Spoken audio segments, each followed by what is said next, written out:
రెండవ దినం ఉదయకాల కూడికలోనికి దేవుని సన్నిధిలో గడపటానికి, దేవుని మాటలు వినడానికి ఆసక్తితో చేరి వచ్చిన దేవుని ప్రియులందరికీ ప్రభు అయిన యేసుక్రీస్తు నామములో నా హృదయపూర్వకమైన వందనాలు. అందరికి కూడా వందనాలు. దేవుని వాక్యంలో నుంచి రెండు విషయాలు చెప్పాలని నేను ఆశపడుతున్నాను.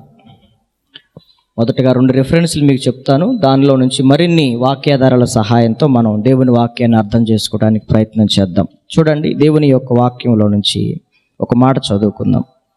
ప్రకటన గ్రంథం 18వ అధ్యాయం 5వ వచనాన్ని ఒకసారి చదివి సహాయం చేయండి. ప్రకటన గ్రంథం 18వ అధ్యాయం 5వ వచనాన్ని చదవండి. దాని పాపములు ఆకాశమును అంటుచున్నవి, దాని నేరములను దేవుడు జ్ఞాపకము చేసుకొని ఉన్నాడు. ఇది అలా ఉండండి. మరొక రిఫరెన్స్ చదువుదాం. హెబ్రీలకు రాసిన పత్రిక 8వ అధ్యాయము 12వ వచనాన్ని కూడా చదువుదాం. హెబ్రీలకు రాసిన పత్రిక 8వ అధ్యాయము అందరు తీయాలి. 12వ వచనం చూడండి. నేను వారి దోషముల విషయమై దయ కలిగి వారి పాపములను ఇకను ఎన్నడును జ్ఞాపకము చేసి కొననని ప్రభు సెలవిచ్చుచున్నాడు. ఈ రెండు చదవబడిన లేఖన భాగాల్లో మీకేమైనా అర్థమైందా? మీకేమర్థమైంది చెప్పండి, చదివారుగా. మొదట చదవబడిన వాక్యంలో మనం ఆ పదాలు గమనిస్తే దాని నేరములను దేవుడు జ్ఞాపకము చేసుకొనుచున్నాడు అనే మాటలు కనపడ్డాయి. హెబ్రీలకు రాసిన పత్రికలో మనం చదివితే వారి పాపములను ఇకను ఎన్నడును జ్ఞాపకము చేసుకొనను అని ప్రభువు సెలవిస్తున్నాడు. ఈ రెండు విషయాల గురించి చెప్పాలనుకుంటున్నాను. దేవుడు ఎవరి పాపాలని జ్ఞాపకం చేసుకుంటూ ఉంటాడు. దేవుడు ఎవరి పాపాలను ఇక ఎన్నటికీ జ్ఞాపకం చేసుకోడు అనే విషయాలు చెప్పాలనుకుంటున్నాం మీకు. మరిన్ని వాక్యాధారాల సహాయంతో ఈరోజు ఈ వాక్యంలో ఉన్నటువంటి విషయాలను మనం అర్థం చేసుకోవటానికి మనసు పెట్టి దేవుని యొక్క వాక్యాన్ని మనం వినటానికి ప్రయత్నం చేద్దాం. బైబిల్ ఎప్పుడూ కూడా రెండు విధాలుగా ఉంటుంది. అందుకనే సత్యవాక్యాన్ని మనం చదివేటప్పుడు, వినేటప్పుడు, గ్రహించేటప్పుడు పరిశుద్ధాత్మ సహాయంతో తప్ప మామూలుగా అర్థం చేసుకోవడం అనేది అసాధ్యం, గందరగోళంగా ఉంటుంది. దేవుని యొక్క వాక్యం రెండు విధాలుగా ఉంటుంది. అది రెండంచుల ఖడ్గం.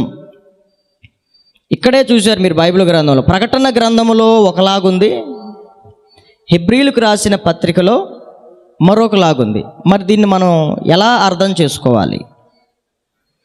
బైబిల్ గ్రంథంలో కొన్ని సందర్భాల్లో ఎంత ఘోర పాపినైన దేవుడు క్షమించుటకు సిద్ధ మనస్సు కలిగిన దేవుడు, కానీ కొన్ని సందర్భాల్లో చెప్పాడు కదా, క్షమాపణ లేని పాపం కూడా ఉందని బైబిల్ చెబుతుంది. తెలుసా మీకు? క్షమాపణ లేని పాపాలు కూడా ఉన్నాయి. కొన్ని వాటిని దేవుడు పరిగణలోనికి తీసుకోకుండా చాలా సీరియస్గా స్పందించినట్లు దేవుని వాక్యం చెప్తుంది. కాబట్టి ఇట్లా బైబిల్లో మీరు చదివినప్పుడు రెండు విధాలుగా ఉంటుంది. అక్కడ ఎందుకు రాయబడింది, ఏ సందర్భంలో రాయబడింది అనేది మనం అర్థం చేసుకుని చదువుకోవాలి. లేకపోతే బైబిల్ అంత తొందరగా నీకు న్యూస్ పేపర్ అర్థమైనంత తొందరగా బైబిల్ నీకు అర్థం కాదు. కాబట్టి దేవుడు ఎవరి పాపాలని జ్ఞాపకం చేసుకుంటూ ఉంటాడు, దేవుడు ఎవరి పాపాలని ఇక ఎన్నడూ జ్ఞాపకం చేసుకొనను అన్నాడు అనే వాక్య వివరణలోనికి మనం వెళ్దాం. దేవుని వాక్యంలో కొన్ని సందర్భాలను నేను మీకు గుర్తు చేస్తాను. మనకి తెలిసినంత వరకు దేవుడు ఎల్లప్పుడూ క్షమించుటకు సిద్ధ మనస్సు కలిగిన దేవుడు మనం ప్రార్థన చేసేటప్పుడు కూడా, అయ్యా ఎంత ఘోర పాపినైనా నువ్వు క్షమిస్తావు కదా. మనకి ఈరోజు అలవాటైపోయింది, ప్రార్థన అలవాటైపోయింది. ఆ చేసే పనికిమాలిన పనులు చేయటం, క్షమాపణ అడగటం కూడా ఇది ఎట్లా అలవాటు అయిపోయిందంటే, ఉదయం లేవగానే చల్లనీళ్ళతో మొహం కడుక్కున్నంత ఈజీగా, ఉదయం లేవగానే బ్రష్ చేసుకుని పక్కన పడేసినంత ఒక దినచర్యగా ఏదో ఒకటి చేయటం, ప్రభువు దగ్గరికి వచ్చి మరలా రొటీన్గా చేసే ప్రార్థన. ఇలా మన జీవితంలో ఇది ఎప్పుడైతే ఇట్లా కొనసాగుతూ ఉంటుందో ఆ వ్యక్తి ఇలా అనుకుంటూ ఉంటాడు. బైబిల్ గ్రంథంలో ఒక మాట చూపిస్తాను. ఇర్మియా గ్రంథంలో ఒక మాటని నేను మీకు జ్ఞాపకం చేయాలని ఆశపడుతున్నాను. 3వ అధ్యాయం, ఇర్మియా గ్రంథము 3వ అధ్యాయము 4వ వచనాన్ని ఒకసారి మనం చదువుకుందాం. ఇర్మియా గ్రంథము 3వ అధ్యాయము 4వ వచనాన్ని ఒకసారి తీయండి. అయినను, లేకపోతే 3వ వచనం నుండి చదవండి. కావున వానలు కురియక మానెను, కడవరి వర్షము లేకపోయి ఉన్నది. అయినను నీకు వ్యభిచార స్త్రీ ధైర్యము వంటి ధైర్యము కలదు, సిగ్గుపడనొల్లకున్నావు. అయినను ఇప్పుడు నీవు నా తండ్రి, చిన్నప్పటి నుండి నాకు చెలికాడవు నీవే అని నాకు మొరపెట్టుచుండవా. వాళ్ళు అనుకుంటున్నారు, చూడండి, వాళ్ళు అనుకుంటున్నారు, ఆయన నిత్యము కోపించున, నిరంతరము కోపము చూపున అని నీవు అనుకొనినను, నీవు చేయదలచిన దుష్కార్యములు చేయుచునే ఉన్నావు. మరలా మనం ప్రార్థన చేస్తాం. ఏమని ప్రార్థన చేస్తుంది? నా తండ్రి, చిన్నప్పటి నుండి నా చెలికాడవు నీవే అని మొరపెడతా ఉంది. చిన్నప్పటి నుంచి కూడా నేను తెలుసు కదా ప్రభువా, నాకు ఈ బలహీనత ఉందని నీకు తెలీదా? నేను ఎన్నిసార్లు మొరపెట్టలేదు దీని నుంచి విడిపించమని? నేను నిన్ను అడగలేదా? నువ్వే విడుదలివ్వట్లా. నేను చాలాసార్లు నుంచి అడుగుతున్నా, నువ్వు విడిపిస్తే నాకు ఈ తెప్పలు ఉండవుగా, నాకు ఈ బాధలు ఉండవుగా అని ప్రార్థన చేస్తుంది. మరలా ఏముంటుంది అక్కడ? అయినా కానీ నువ్వు నాబోటు లాంటి వాడు కాదు కదా. ఆయన నిత్యము కోపించునా,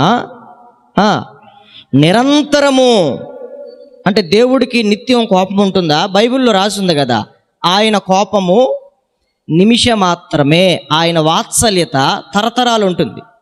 ఇవి బైబిల్ గ్రంథం తెలిసిన వాళ్ళకి బాగా ఈ రెఫరెన్స్లు అన్నీ బాగా అర్థమవుతూ ఉంటాయి. మనకు కూడా అర్థమవుతుంది, ఆ దేవుడు నిమిషం మాత్రమే కోపిస్తాడు. పొద్దుగూగులు మన మీద కోపం ఉంచుకుంటాడా ఏంటి? మనలాంటోడా ఏంటి? మనమంటే కోపం పెట్టుకుంటాం, పగ పెట్టుకుంటాం, మనసులో పెట్టుకుంటాం, ఎన్ని సంవత్సరాలైనా పెట్టుకుంటాం. దేవుడు అలాంటి వాడు కాదు అన్న ఆలోచనలోకి వెళ్ళిపోయి మనల్ని మనమే ఏమని సమర్థించుకుంటామంటే, నేను ఈ పనికి మాలిన పని చేయటం మూలంగా దేవుడికి ఏమి కోపం రాదు, ఒకవేళ వచ్చినా అది నిత్యము ఉండదు అని తనకు తాను అనుకుని మరలా ఏం చేస్తుందంట? నీవు చేయదలిచిన దుష్కార్యాలు చేయుచునే. ఈరోజు క్రైస్తవుల పరిస్థితి, సేవకులమైన మా పరిస్థితి కూడా, చాలామంది పరిస్థితి ఇదే, చాలామంది సమస్య ఇదే. చేయాల్సినవన్నీ చేయటం, దేవుడు ఏమన్నా కోపిస్తాడా ఏంటి? దేవుడు ఏమన్నా శిక్షిస్తాడా ఏంటి? దేవుడు ఏమన్నా వెంటనే శాపాలు పెడతాడా ఏంటి? మనలాంటోడా ఏంటి దేవుడు అని మనకు మనమే అనుకుంటాం. ఆయన నా పాపములు జ్ఞాపకం చేసుకోలేదు గనుకనే నేను ఇంకా సజీవంగా ఉన్నాను అని మనల్ని మనమే, మన హృదయం ఇలా మనల్ని మోసపుచ్చిద్ది అనమాట.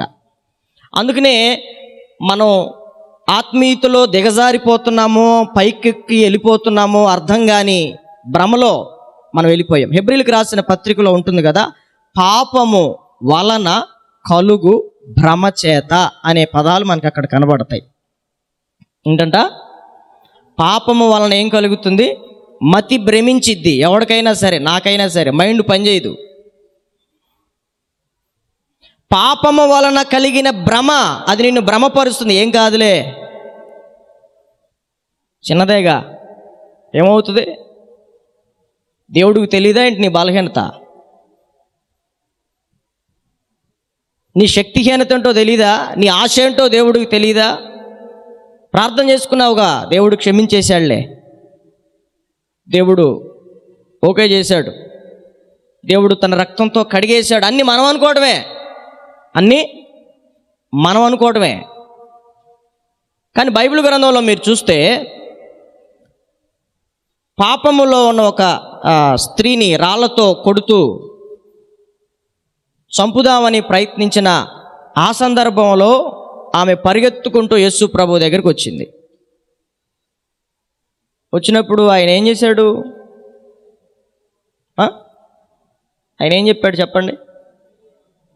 మరణ భయం కలిగి కదా,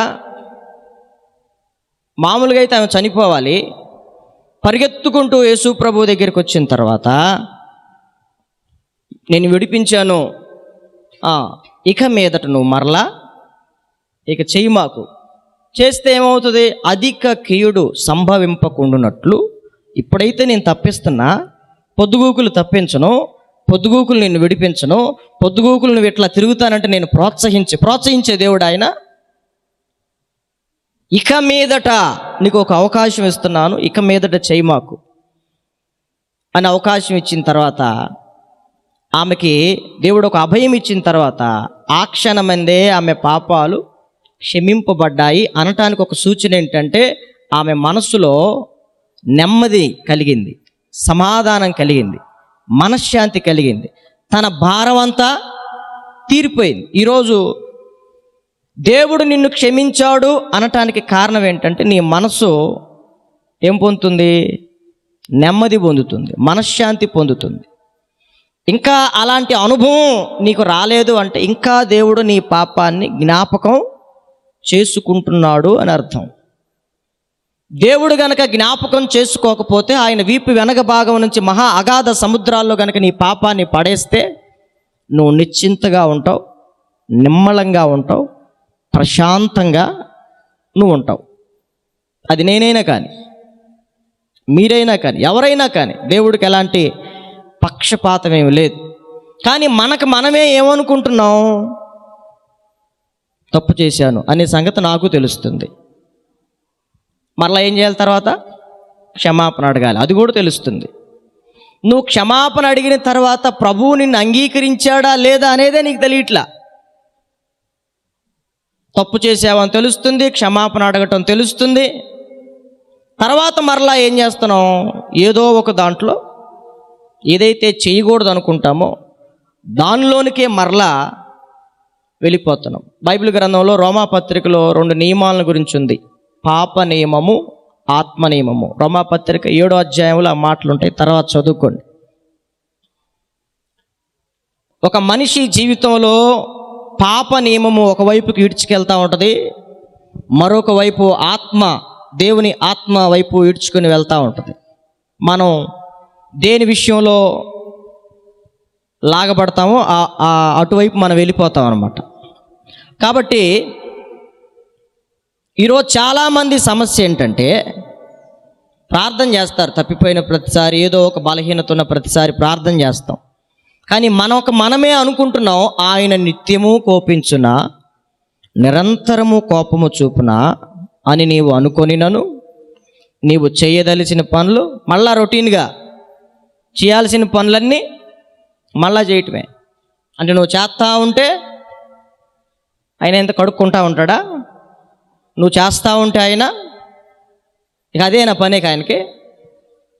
కాబట్టి ఈ 2 సందర్భాలు మీకు అర్థమయ్యేటట్లుగా మరికొన్ని విషయాలు నేను మీకు చెప్పాలనుకుంటున్నాను.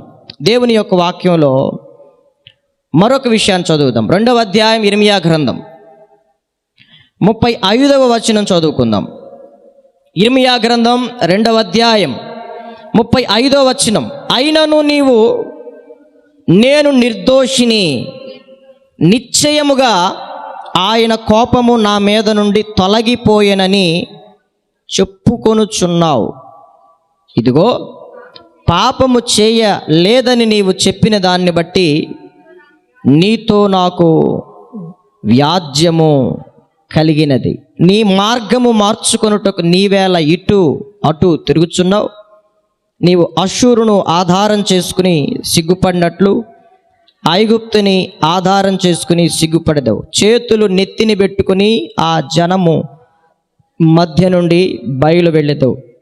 యెహోవా నీ ఆశ్రయములను నిరాకరించుచున్నాడు, వాటి వలన నీకు క్షేమము కలగదు. ఈ వ్యక్తి అనుకుంటుంది, పై విషయాలు కూడా మీరు చదివితే తన యొక్క విధానాన్ని గురించి దేవుడు మాట్లాడుతూ వచ్చాడు. అయినా ఆమె అంటుంది, నేను నిర్దోషిని అని ఆమె అనుకుంటుంది. నిశ్చయముగా ఆయన కోపము నా మీద నుండి తొలగిపోయింది గనకనే నేను ఇంకా ఇలా ఉన్నాను, సజీవంగా ఉన్నాను, లేకపోతే ఆరోగ్యంగా ఉన్నాను అని కొంతమంది అట్లా చెప్పుకుంటూ ఉంటారంట. ప్రభు అంటున్నాడు, మరలా మాట్లాడుతున్నాడు, ఇదిగో నువ్వు ఇట్లా పాపము లేదని చెప్పుకుంటూ తిరుగుతున్నావు కాబట్టి నీకు నాకు వ్యాజ్యం కలిగింది. ఎందుకు నీ మార్గాన్ని మార్చుకోవటానికి అటు ఇటు తిరుగులాడతావు? ప్రశాంతత లేకుండా, మనశ్శాంతి లేకుండా ఎందుకు తిరుగుతున్నావు? నువ్వు ఇలాగే కనుక నీ జీవితంలో కొనసాగితే నీవు సిగ్గుపడతావు, చేతులు నెత్తిని పెట్టుకుని బయలు వెళతావు, నీకు క్షేమం కలగదు అని దేవుడు ఆమెతో మాట్లాడుతూ వచ్చాడు. అయినా దేవుడు ఎన్నిసార్లు మాట్లాడితే ఏముంది? ఎంతమంది ద్వారా మాట్లాడితే ప్రయోజనం ఏముందండి? కొంతమందికి ఏముండదు. మన వాళ్ళు అంటారు, సిగ్గు శరం చీవు నెత్తురు ఎంత కూడా లేదు ఆడికి అసలు సిగ్గే లేదు అంటారు కదా. బైబిల్ గ్రంథంలో మీకు చెప్తాను ఇప్పుడు. ఇర్మియా గ్రంథం 6వ అధ్యాయం 15వ వాక్యం ఒకసారి చదవండి. ఇర్మియా గ్రంథం 6వ అధ్యాయం 15వ వచనాన్ని ఒకసారి మనం చదువుకుందాం. వారు తాము హేయ క్రియలు చేయుచున్నందున సిగ్గుపడవలసి వచ్చెను గాని, చూడండి, వారు ఏ మాత్రమును సిగ్గుపడరు. చూడండి, అవమానము నొందితిమని వారికి తోచనే లేదు గనుక పడిపోవు వారితో వారు పడిపోవుదురు. నేను వారిని విమర్శించు కాలమున వారు త్రొట్రిల్లుదురు అని యెహోవా సెలవిచ్చుచున్నాడు. వాళ్ళు చేసే చెడిపోయిన పనులు, చేయరాని పనులు చేయుచున్నందున వాళ్ళకి సిగ్గు కలుగుతుంది. కానీ కొంతమందికి ఏముండదంట, ఏ మాత్రం సిగ్గుపడరు. అవమానము నొందితుంది మరి వాళ్ళకి అర్థం కావట్లేదు. వాళ్ళ గతి ఏమవుతుంది అంటే పడిపోవు వారితో పడిపోతారు, త్రొట్రిల్లిపోతారు. దేవుడు ప్రతి విషయాన్ని కూడా విమర్శిస్తాడు. దేవుడు ప్రతి విషయాన్ని కూడా విమర్శిస్తాడు. కాబట్టి మనం దేవుడు క్షమించేసాళ్లే, ఏది చేసినా మౌనంగా ఉంటున్నాళ్లే, దేవుడు పట్టించుకోవట్లేదులే, దేవుడు చూసి చూడనట్లుగా ఉంటాడులే, అయినా దేవుడు నాబోటోడా ఏంటి అని మనమే ఏమనుకుంటున్నాం చాలాసార్లు. పర్లేదులే, దేవుడేమో అనుకోడులే, ఈరోజు వాక్యం చదవలేదు, పర్లేదులే, ఈరోజు ప్రార్థన చేయలేదుగా, మందిరానికి రాలేదుగా, ఏమవుదులే. అందుకే బైబిల్ అంటుంది కదా, నీ హృదయము మోసకరమైనది, ఘోరమైన వ్యాధి కలిగినది, దాన్ని గ్రహింపగలిగిన వాడు ఎవడు? నీ హృదయం నిన్ను మోసం చేస్తుంది. ఏం పర్లేదు, ప్రభు ఉన్నాడు, క్షమించుటకు సిద్ధ మనస్సు కలిగిన దేవుడు ఉన్నాడు. నువ్వు ఎట్లయినా తిరగచ్చు, ఊరి మీద పడి నువ్వు ఎట్లయినా బతకొచ్చు, లోబడనులని ప్రజల కొరకు. ఇవన్నీ దేవుని బిడ్డలకు బాగా తెలుసు.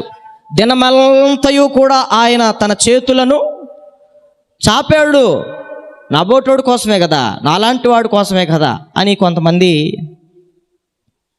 కొంతమంది జీవితాలు ఎలా ఉన్నాయంటే, తమను తాము భుజం తట్టుకుని ఏం పర్లేదు, ప్రభు ఉన్నాడు, క్షమాపణ అడగగానే ఆయన క్షమించేస్తాడు అన్న భావనలోకి వెళ్ళిపోయి ఈరోజు భయము భక్తి అనేది లేకుండా ఉంటున్నారంట. బైబిల్ గ్రంథంలో ఇంకొక మాట చెప్తాను. ప్రసంగి గ్రంథం, దేవుని వాక్యంలో ప్రసంగి గ్రంథంలో ఒక మాట నేను మీకు గుర్తు చేస్తాను. చూడండి, 8వ అధ్యాయం, ప్రసంగి గ్రంథం 8వ అధ్యాయం 11వ వచనం ఒకసారి చదువుకుందాం. ప్రసంగి గ్రంథం 8వ అధ్యాయం 11వ వచనం. దుష్క్రియకు తగిన శిక్ష శీఘ్రముగా కలుగుకపోవుట చూచి, చూడండి, మనుష్యులు భయమును విడిచి హృదయపూర్వకముగా దుష్క్రియలు చేయుదురు. ఎందుకంటే అంత విచ్చలవిడిగా బ్రతకటానికి గల కారణం ఏంటి? సరే, దేవుణ్ణి ఎరగని వాళ్ళు అంటే విచ్చలవిడితనంగా ఉంటారు. దేవుణ్ణి ఎరిగిన వాళ్ళు కూడా ఇంత విచ్చలవిడి జీవితానికి, స్వేచ్ఛా జీవితానికి, దేవుని భయం లేకుండా బ్రతకటానికి గల కారణం ఏంటంటే దుష్క్రియకు తగిన శిక్ష. ఈ వాక్యం వాళ్ళకి బలాన్ని చేకూరుస్తుంది అనమాట. అంటే నేను ఎన్ని దుష్క్రియలు చేసినా తగిన శిక్ష దేవుడు వెంటనే వేయట్లేదు. కాబట్టి మనం ఏం చేస్తున్నాం మరి? దుష్క్రియకు తగిన శిక్ష ఖచ్చితంగా కలుగకపోవట చూచి మనుష్యులు భయము విడిచి ఎలా చేస్తున్నారంట? మామూలుగా చేసేవాళ్ళు ఇంకా హృదయపూర్వకంగా, ఎందుకంటే దేవుడు ఏంటో పాపానికి ఏంటో లైసెన్స్ ఇచ్చినట్టు, పాపానికి ఏంటో పర్మిషన్ ఇచ్చినట్టు హృదయపూర్వకంగా, అర్థమవుతుందండి? హృదయపూర్వకంగా చేస్తూ వీళ్ళు అనుకుంటారు, ఏం కాదు, ప్రభు ఉన్నాడు, ఏం కాదు, చక్కగా మీటింగులు ఉన్నాయి 3 రోజులు ఏడ గడుక్కోవచ్చు, ఏం కాదు, ఆదివారం వస్తుంది, ఆదివారం గడుక్కోవచ్చు, ఏం కాదు, బల్లారాధన ఉంది, అక్కడ కడుక్కోవచ్చు, చేయాల్సింది ఏదో బల్లారాధనకు రాత్రి చేసేద్దాం, ముందే చక్కగా బళ్ళకెళ్ళే ముందు శనివారం సిద్ధపాటు కుడికిలో కడుక్కుని మళ్ళా ఆదివారం బల్ల తీసుకుని మళ్ళీ సోమవారం నుంచి మళ్ళీ. ఈరోజు మనిషి అట్లా అలవాటు పడిపోతున్నాడు. అంటే ఏం అవ్వట్లేదు కదా, ఏమన్నా అవుతుందా? ఏం అవ్వట్లేదు కదా. పాత నిబంధన రోజులే బాగుంటాయి అనిపిస్తూ ఉంటుంది బైబిల్ చదివితే. నేను పాపం చేసినోడంట రాళ్ళు తీసుకుని, పాపం అంటే ఇంక వేరే చెవట్ల, నేను శనివారం విశ్రాంతి దినమున మందిరానికి రాకుండా వాడు ఏదో ఒక పనిపాటు చేసుకుంటే వాడిని ఏం చేసేవాళ్ళు చెప్పండి? రాళ్లతో కొట్టి, మిమ్మల్ని ఎవరైనా చేస్తున్నారు ఇప్పుడు అట్లా? ఆదివారం మందిరికి రాకపోతే మిమ్మల్ని ఈడ్చుకొచ్చే వాళ్ళు ఎవరైనా ఉన్నారా? నాకు అనిపిస్తూ ఉంటుంది, ప్రభు ఆ దినాలు ఉంటేనే బాగుండేది, లేదా ఆ దినాల్లో పుట్టినా బాగుండేది, బతికిన 4 రోజులైనా అట్లా బతికి చచ్చేవాళ్ళం. ఈరోజు అట్లాంటి భయం లేదు. దేవుడు మనిషికి స్వేచ్ఛ ఇచ్చాడు, దేవుడు మనిషికి స్వతంత్రం ఇచ్చాడు, అర్థమవుతుందా? దేవుడు మనిషికి చాలా అవకాశాలు ఇచ్చాడు. కాబట్టి వెంటనే మనకి కలగట్లేదు ఏది. కాబట్టి మనుష్యులు హృదయపూర్వకంగా పాపం చేసే పరిస్థితులు. దేవుడు ఇలాంటి పాపాలని జ్ఞాపకం చేసుకుంటాడా, లేకపోతే జ్ఞాపకం చేసుకొనడా? మీకు ముందు ముందు అర్థమవుతుంది. ఒక ఖాళీ స్థలంలో మనం బేస్మట్టం వేసామనుకోండి, ఇల్లు పూర్తిగా మీకు అర్థం కాదు. ఎప్పుడు అర్థమవుతుంది? పిల్లర్లు లేపి, గోడలు లేపి, మొత్తం ప్లాస్టింగ్లు చేసి, దర్వాజాలు పెట్టి, కిటికీలు పెట్టిన తర్వాతే మీకు అర్థమవుతుంది. ఇప్పుడే ఏం అర్థం కాదు, ఇంకా ఉంది కదా వాక్యం. నాకు ఇచ్చిన టైంలో ముగించే లోపు మీకు మ్యాటర్ అంతా ఒక క్లారిటీకి వచ్చేస్తారు. ఇప్పుడు బేస్ మట్టం వరకే కదా ఇప్పుడు వేసింది, ఇంకా గోడలు లేపాలి, దర్వాజాలు పెట్టాలి, కిటికీలు పెట్టాలి. ఇవన్నీ వచనం వెంబడి వచనం మీరు వింటూ ఉండగా, చదువుకుంటూ ఉండగా వాక్యములో దేవుడు నీతో ఏం మాట్లాడాలనుకుంటున్నాడో స్పష్టంగా ఈరోజు మీకు అర్థమవుతుంది. కొంతమంది ఈయన మధ్యలో వెళ్ళిపోతూ ఉంటారు, పాపం వాళ్ళకేం అర్థం కాదు, వాళ్ళకి బేస్ మట్టం వరకే అర్థమైద్ది.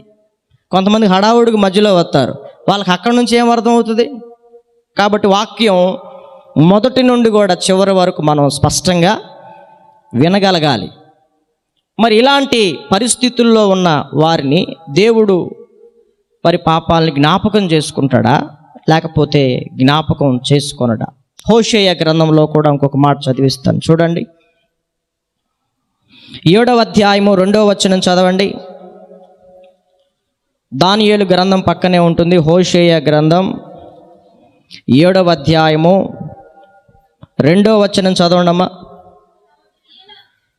తమ క్రియల చేత వారు చిక్కుబడి ఉన్నను, అవి నా సముఖముననే జరిగినను.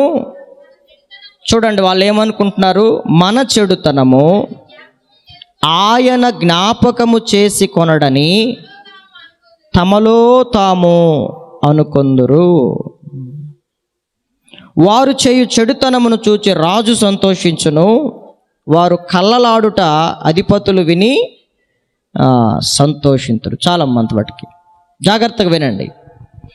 తమ క్రియల చేత చిక్కబడి ఉన్నను, ప్రభు అంటున్నాడు, అది నా సముఖములోనే జరిగినను. వాళ్ళు అనుకుంటారంట మన చెడుతనమును ఆయన జ్ఞాపకం చేసుకోడు. దేవుడు అలాంటి వాడు కాదు. కొంతమందికి దేవుడి గురించి ఎప్పుడు ఒక కోణమే అర్థమైంది. దేవుడు ప్రేమస్వరూపి, దేవుడు దీర్ఘశాంతుడు, మనం ఎన్ని అధవేషాలు వేసినా సరే నోరు మూసుకుని ఉంటాడు. ఈ కోణమే తెలుసు కొంతమందికి. పాపం, ఆయన రోషం కలిగిన దేవుడు, మహాభీకరుడు, గంభీరుడు, ఉగ్రుడు అన్న సంగతి కొంతమందికి తెలియదు. పొద్దుగూకుల వీళ్ళకి దేవుడు ఎలా పరిచయం అయ్యాడు, ఎంతవరకు తెలుసుకున్నారు దేవుని గురించి అంటే, దేవుడు ఎల్లప్పుడూ ప్రేమస్వరూపి, దేవుడు ఎల్లప్పుడూ దీర్ఘశాంతుడు, దేవుడు ఎల్లప్పుడూ ఏం పనులు చేసినా క్షమించుటకు సిద్ధంగా ఉంటాడు. ఈ కోణమే తెలుసు కొంతమందికి. రెండు కోణాలు తెలుసుకోవాలి. ఇప్పుడు ఉదయము ఒక కోణం అనుకోండి, రాత్రి ఇంకొక కోణం, రెండూ తెలియాలిగా. ఎప్పుడూ ఉదయమే ఉందనుకోండి, మీకు బోరు కొట్టదు. రేత్రి కూడా లేకుండా మళ్ళా ఉదయం వచ్చింది అనుకోండి, మీకు ఎట్లా ఉంటుంది? లేదు, పొద్దుగూకులకి రేత్రే ఉందనుకోండి, మీకు ఎలా ఉంటుంది? దేవుడు కూడా ఎప్పుడూ ప్రేమ కలిగిన వాడిగానే ఉండడు. సమయోచితంగా ఆయన స్పందిస్తూ ఉంటాడు. దేవుడు తాను ప్రేమించు వారిని గద్దిస్తాడు, శిక్షిస్తాడు. ఎప్పుడు దేవుడిని ఒక కోణంలో అర్థం చేసుకోమాకండి. వీళ్ళు ఒక కోణంలో అర్థం చేసుకున్న వాళ్ళు అన్నమాట. కాబట్టి వాళ్ళు అంటున్నారు, ఆయన మా చెడుతనమును జ్ఞాపకం చేసుకొనడు అని అనుకుంటున్నారు. దేవుడు అలాంటి వాడు కాదు. దేవుడు అలాంటి వాడు కాదు. అందుకనే చాలామంది జీవితాల్లో దేవుణ్ణి, కొంతమంది భక్తులే ఇలా పాడారు, ఎరిగి ఎరిగినే చెడిపోతిని, యేసుని గాయాలు రేపితిని, మోసపోతిని నే దృష్టి తొలగితిని, దాసుడ నిన్ను చూడనిమ్ము. మోసపోతిని నే దృష్టి తొలగితిని, దాసుడ నిన్ను చూడనిమ్ము.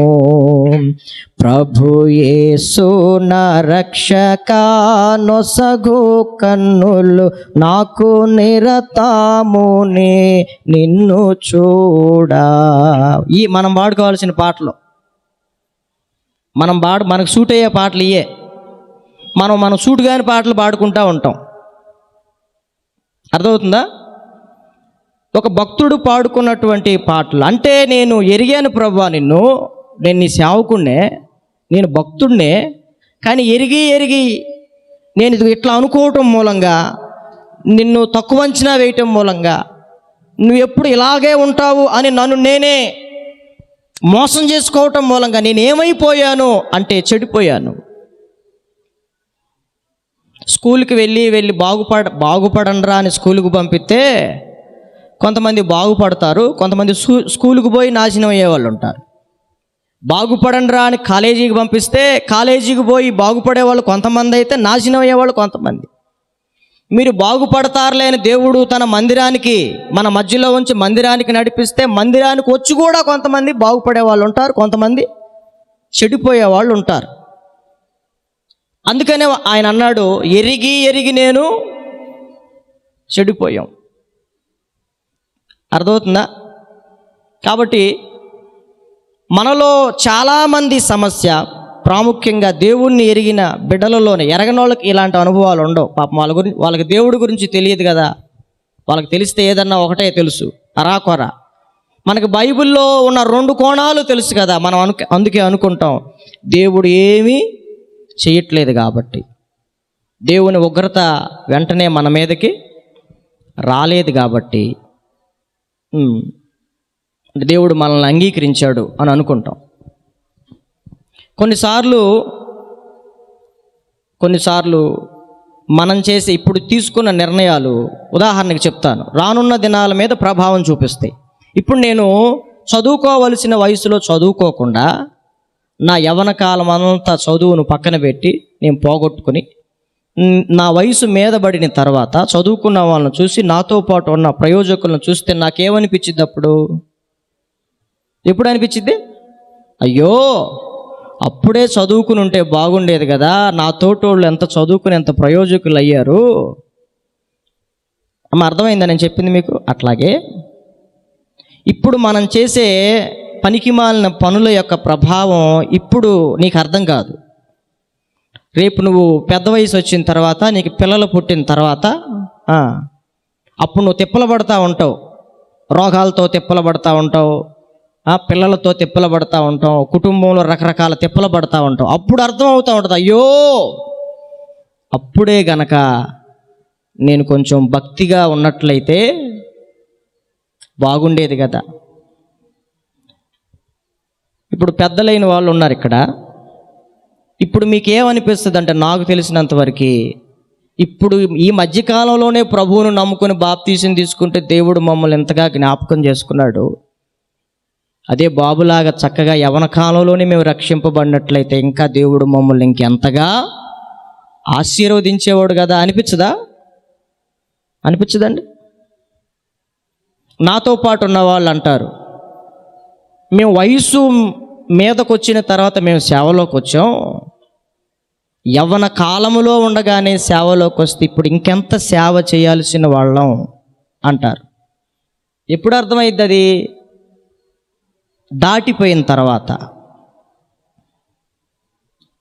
అప్పుడు అనిపించింది, అయ్యో అప్పుడు అట్లా చేయకుండా ఉంటే బాగుండేది. అంటే అది దాటిపోయింది కదా, ఆ వయసు మరలా రాదు, ఆ శక్తి మరలా రాదు, మరలా అవకాశం నీకు వచ్చిద్దా? రాదు. ఉన్న దాంట్లో అట బతకటమే. ఇప్పుడు నేను సంఘంలో అదే చెప్తా ఉంటాను చాలాసార్లు, ఇప్పుడు మన ప్రజెంటే రేపు మన ఫ్యూచరు అని చెప్తాను. ఇప్పుడు చక్కగా ఇప్పుడు నాతో ఉన్న పిల్లలకి అదే చెప్తా, నేను వాక్యం చెప్పేటప్పుడు మీరు చక్కగా ఒళ్ళు దగ్గర పెట్టుకుని జాగ్రత్తగా వింటే రేపు మీరు సేవలోకి వెళ్ళినప్పుడు కూడా మంచి బిడ్డలను మీకు ఇస్తాడు. ఇప్పుడు కనుక టెంగరేషాలు వేసి లోబడకుండా ఎట్లా పడితే అట్లా తిరిగితే నీలాంటి వాళ్ళు 100 మందిని ఇస్తాడు దేవుడు నీకు. అర్థమవుతుందా? మనం ఇప్పుడే లోబడిపోయి దేవునికి విధేయత చూపిస్తే దేవుడు మన ఫ్యూచర్లో కూడా మంచి బిడ్డలను ఇస్తాడు. దేవుడు యవన శక్తినిచ్చినప్పుడేమో మనం ఇష్టానుసారంగా ఉండి ఇష్టానుసారంగా బ్రతికేసి కొంతకాలం తర్వాత ఏదో ప్రభువుని నమ్ముకుని, అయ్యో ప్రభువా నాకు ఎందుకు ఎలా అయ్యింది అని అడగటానికి నీకు రైట్స్ లేవు. దేవుడు నీకు కూడా యవన కాలం ఇచ్చాడు. నీ యవన కాలం అప్పుడే సువార్తని అంగీకరించడానికి సువార్తని దగ్గరికి ఇచ్చాడు, మందిరాలు ఇచ్చాడు, సేవకులను ఇచ్చాడు, అవకాశాలు ఇచ్చాడు. నీకేమో అప్పుడు బుర్ర పనిచేయలా, నీ యవన కాలంలో నువ్వేమో రక్షింపబడలా. బైబిల్ యవన కాలమే కాదు, బైబిల్ ఏమంటుందో తెలుసా? వీటి యందు నాకు సంతోషం లేదని చెప్పు, దినములు రాకమునిపే నీ బాల్య దినముల యందే నీ సృష్టికర్తని స్మరణకు తెచ్చుకోవాలి. ఈరోజు కొన్ని బాధలు పడటానికి పెద్దోళ్ళు కొన్ని బాధలు పడటానికి గల కారణం ఇది కూడా ఒకటి అని నేను చెప్తాను. చిన్న వయసులో కనుక రక్షింపబడి ఉంటే ఈరోజు ఇన్ని బాధలు పడేవాళ్ళు కాదేమో అనిపిస్తూ ఉంటుంది కొంతమంది పెద్దవాళ్ళని చూస్తే. దేవుడు వాళ్ళకి ఇచ్చాడు, చాలా సమయం ఇచ్చాడు. ఇప్పుడు పెద్దోళ్ళు చాలామంది ఉన్నారు కదా, మీకు చాలా టైం ఇచ్చాడు, నాకంటే బోలెడు టైం ఇచ్చాడు. నేను సద్వినియోగం చేసుకున్నా, కొంతమంది సద్వినియోగం చేసుకోలేకపోయారు, ఉద్యోగాల మూలంగా కానీ, కుటుంబాల మూలంగా కానీ, ఇంకా కొన్ని మరిన్ని సమస్యల మూలంగా కానీ దేవుడు పక్షపాతి కాదు. మనం బాల్య వయస్సు నుంచి కూడా సువార్త మనకు దూరంగా ఏమీ లేదు, సేవకులు మనకు దూరంగా లేడు, వాక్యం మనకెప్పుడు దూరంగా. అప్పుడే మీరు అంగీకరించుంటే ఈరోజు ఇంకెంత ఆశీర్వాదకరంగా ఉండేవాళ్ళు. కాబట్టి నా దేవుని ప్రియులరా, ఇది చాలామంది సమస్య. ఎవరికి వాళ్ళే వెనుతట్టుకుని పర్లేదులే అని దానిలో కొనసాగిపోతూ ఉంటే దాని యొక్క ప్రభావం రేపది నా భవిష్యత్తు మీద పడుతుంది. ఇప్పుడు నేను సేవ చేస్తే నా సేవ మీద పడుతుంది, నా భార్య నా బిడ్డలుంటే వాళ్ళ మీద పడుతుంది. అప్పుడు అయ్యో అమ్మో అని మూలిగితే ప్రయోజనం ఏముంది? ఇప్పుడేముండదు. ఇప్పుడు ఎండాకాలం కదా, చల్లటి నీళ్ళు తాగుతాంగా. వేడి నీళ్ళు తాగండి బ్రదరు మంచిది అన్నాం అనుకోండి, ఇసిరి కొడతాడు మొహాన. ఏం కావాలి? ఎండాకాలం చల్లటి నీళ్ళు కావాలి. ఈ 3 నెలలు 4 నెలలు పేపాలు తాగుతాడు. తర్వాత ఇప్పుడేముండదు, దాని ప్రభావం తర్వాత ఉంటుంది. మనం అనుకుంటాం హాయిగా ఉంది చల్లటి నీళ్ళు తాగేటప్పుడు, థమ్సప్లు తాగేటప్పుడు, డ్రింకులు తాగేటప్పుడు హాయిగా ఉంది అనుకుంటాం. అని ఎంత ప్రశాంతంగా ఉందో అనుకుంటావు. మనం కొన్ని పనికిమాలిన పనులు చేసేటప్పుడు కూడా అంత హాయిగా ఉంటుంది. ఎంత హ్యాపీగా ఉందో ఈ పాపంలో నాకు, ఈ మోసంలో నేను ఎంత హ్యాపీగా ఉందో. ఆడిని మోసం చేశాను, ఈడిని మోసం చేశాను, ఆడిని దొక్కి పైకి వచ్చాను, ఈడిని దొక్కి ఎంత హ్యాపీగా ఉందో అనుకుంటాడు. దాని ప్రభావం కొన్ని రోజులు గడవాలి. నువ్వు అనుకున్నట్టుగా దేవుడు ఎట చేస్తాడు? నువ్వు అనుకున్నట్టుగా ఎందుకు జరుగుతాయి? దేవుని కార్యాలు కంటికి కనబడవు, చెవికి వినబడవు, హృదయానికి గోచరం కావు. నువ్వు అనుకున్నట్టుగా జరగదు, వెంటనే జరగదు. టైం ఉంది, ప్రతి దానికి సమయము కలదు అని బైబిల్ గ్రంథం చెప్తుంది కదా. కాబట్టి మనల్ని మనమే మోసపుచ్చుకుంటున్నాం అన్నమాట. బైబిల్లో కొంతమంది యాజకులు కూడా ఉన్నారు. పూర్వదినాల్లో ఎలా ఉండేదంటే, ఏదో ఒక పాపం చేయటం, పాపానికి తగిన ఒక పరిహారంగా పాప పరిహారార్థ బలి ఇచ్చేవాళ్ళు. అంటే ఉదాహరణకి నేను ఒక పాపం చేస్తే ఒక గొర్రెపిల్లని, చిన్న గొర్రెపిల్లని తీసుకొచ్చి యాజకుడికి ఇస్తే దాన్ని ఆయన ఏం చేసేవాడు? వాళ్ళ కళ్ళ ముందలే. ఇప్పుడు మీరు చికెన్ తింటున్నారుగా, చికెన్ షాప్కి వెళ్ళినప్పుడు వాడిని కళ్ళ ముందలే ఏం చేస్తాడు? దాన్ని పేక కోసి విలవిలాడుతా చూస్తా. నీకేమని అనిపించిద్దా? నీకేమనిపించదు. వాడు ఎప్పుడెప్పుడు తొందర సిద్ధం చేస్తాడా, మొక్కలు కొడతాడా, సట్లో వేసుకుందామా, కడుపులో వేసుకుందామా అనే ఆరాటంలో ఉంటావు. నీకేమనిపించదు. పూర్వదినాల్లో వాళ్ళ ముందలే ఒక జంతువుని ఏం చేసేవాడు? కల్లారా నరికి, చంపి, విభాగించి అగ్నిలో కాల్చేసేవాళ్ళు ప్రాణాలతో ఉండగానే. ఎందుకు చేశాడు దేవుడు అట్లా? సావాల్సింది నువ్వు నీ పాపానికి అట్ట. అంటే నీ తలకాయ నరికి, నిన్ను ఖండించి, విభాగించి అగ్నిలో తగలయ్యాలి. నువ్వు చేసిన పాపానికి, నేను చేసిన దానికి తగలయ్యాలి. నీకు నాకు ప్రతిగా దేవుడు ఒక గొర్రెపిల్లను ఎంచుకొని, నువ్వు చావటం నాకు ఇష్టం లేదు, నువ్వు బతకటం ఇష్టం, నీ పాపానికి పరిహారంగా ఇదిగో ఈ గువ్వ లేకపోతే ఈ పావురం యాజకుడికి ఇస్తే, యాజకుడు ఏం చేసేవాడు తెలుసా? ఆ పావురాన్ని మెడని విరిచి, బతుకుండగానే మెడరిస్తే రెక్కలు విరిచి అని ఉంటుంది.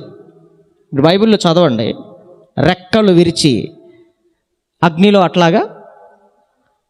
ఇవన్నీ చూసినప్పుడైనా అరే నా కొరకు ఇన్ని ఎడ్లు, ఇన్ని పశువులు, ఇన్ని పక్షులు వధింపబడుతున్నాయి అన్న ఒక స్పృహ కలిగి వాడు మార్పు చెందుతాడేమో అని దేవుడు వాళ్ళ ముందలే యాజకుడు ద్వారా ఇవి జరిగించేవాళ్ళు. ప్రజలకి ఏం అలవాటైంది? నా పాపము నిమిత్తం ఆ గొర్రెపిల్ల నరికినప్పుడు అది గిజగిజలాడిద్ది. మటన్ తింటారుగా మీరు, చూసారా ఎప్పుడన్నా దాన్ని చంపేటప్పుడు? ఏదైనా అండి, ఏదైనా జంతువునైనా పక్షినైనా చంపేటప్పుడు అల్లాడదా? అది అరవదా? కేకలేదా? మన ముందులే దాన్ని తగలేస్తున్నప్పుడు బాధపడదా? ఆ స్థానంలో ఉండాల్సింది ఎవరు? నువ్వు కదా, నేను కదా. మరి నీకు నాకు ప్రతిగా ఒక జంతువుని అట్లా వధిస్తూ ఉంటుంటే నీకెందుకు స్పందన రావట్లా? అదొకటి. క్రొత్త నిబంధనలో మనం చూస్తే ప్రభువు మన కొరకు శాపమై, పాపమై, పాప పరిహారార్థ బలిగా, అపరాధ పరిహారార్థ బలిగా భూమికి ఆకాశానికి మధ్యలో వేలాడలేదా? ఆయన కొడుతూ ఉన్నారు, చాళ్ళ వలె ఆయన వీపుని దున్నుతూ ఉన్నారు, మాంసపు ముద్దలు ఇట్లా కింద పడతా ఉన్నాయి, ఒళ్ళంతా రక్తసిక్తం అయిపోయింది. అవన్నీ మనం బైబిల్లో చదువుతాం, చాలా పిక్చర్స్లో మనం చూసాం. అయినా నీ హృదయంలో ఏముండదు అంటే నువ్వు ఎంత కఠినురాలివి, ఎంత క్రూరుడివి, నువ్వు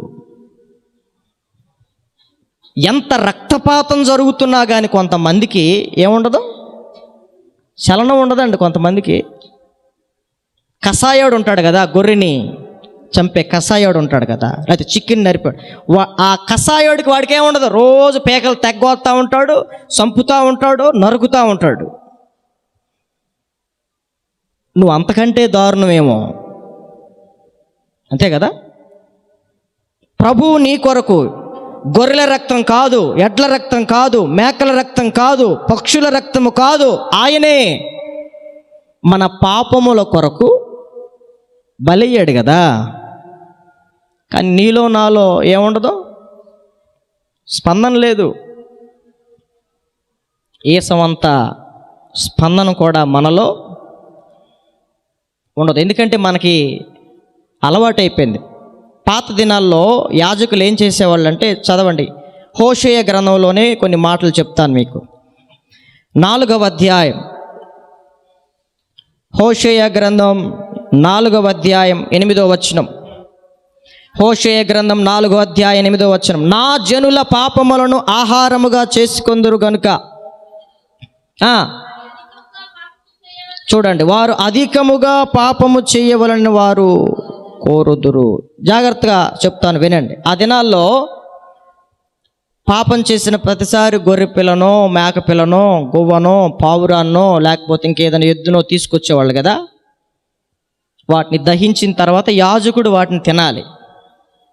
ఈ తిండికి అలవాటు పడిపోయిన తిండిపోతులు ఏం చేశారంటే, ప్రజల్ని ఏమని ప్రేరేపించారంటే, మరీ అధికంగా చేయండి రా, మాకు సరిపోట్లా, మాకు 3 పూటల మేము తినాలి, మేము పిల్లల్ని కలిగిన వాళ్ళం కదా, ఇంకా మరీ అధికంగా పాపం చేయమని వాళ్ళని ప్రోత్సహించారు యాజకులు. అందుకని ఆ దినాల్లో ప్రజలు రెచ్చిపోయారు.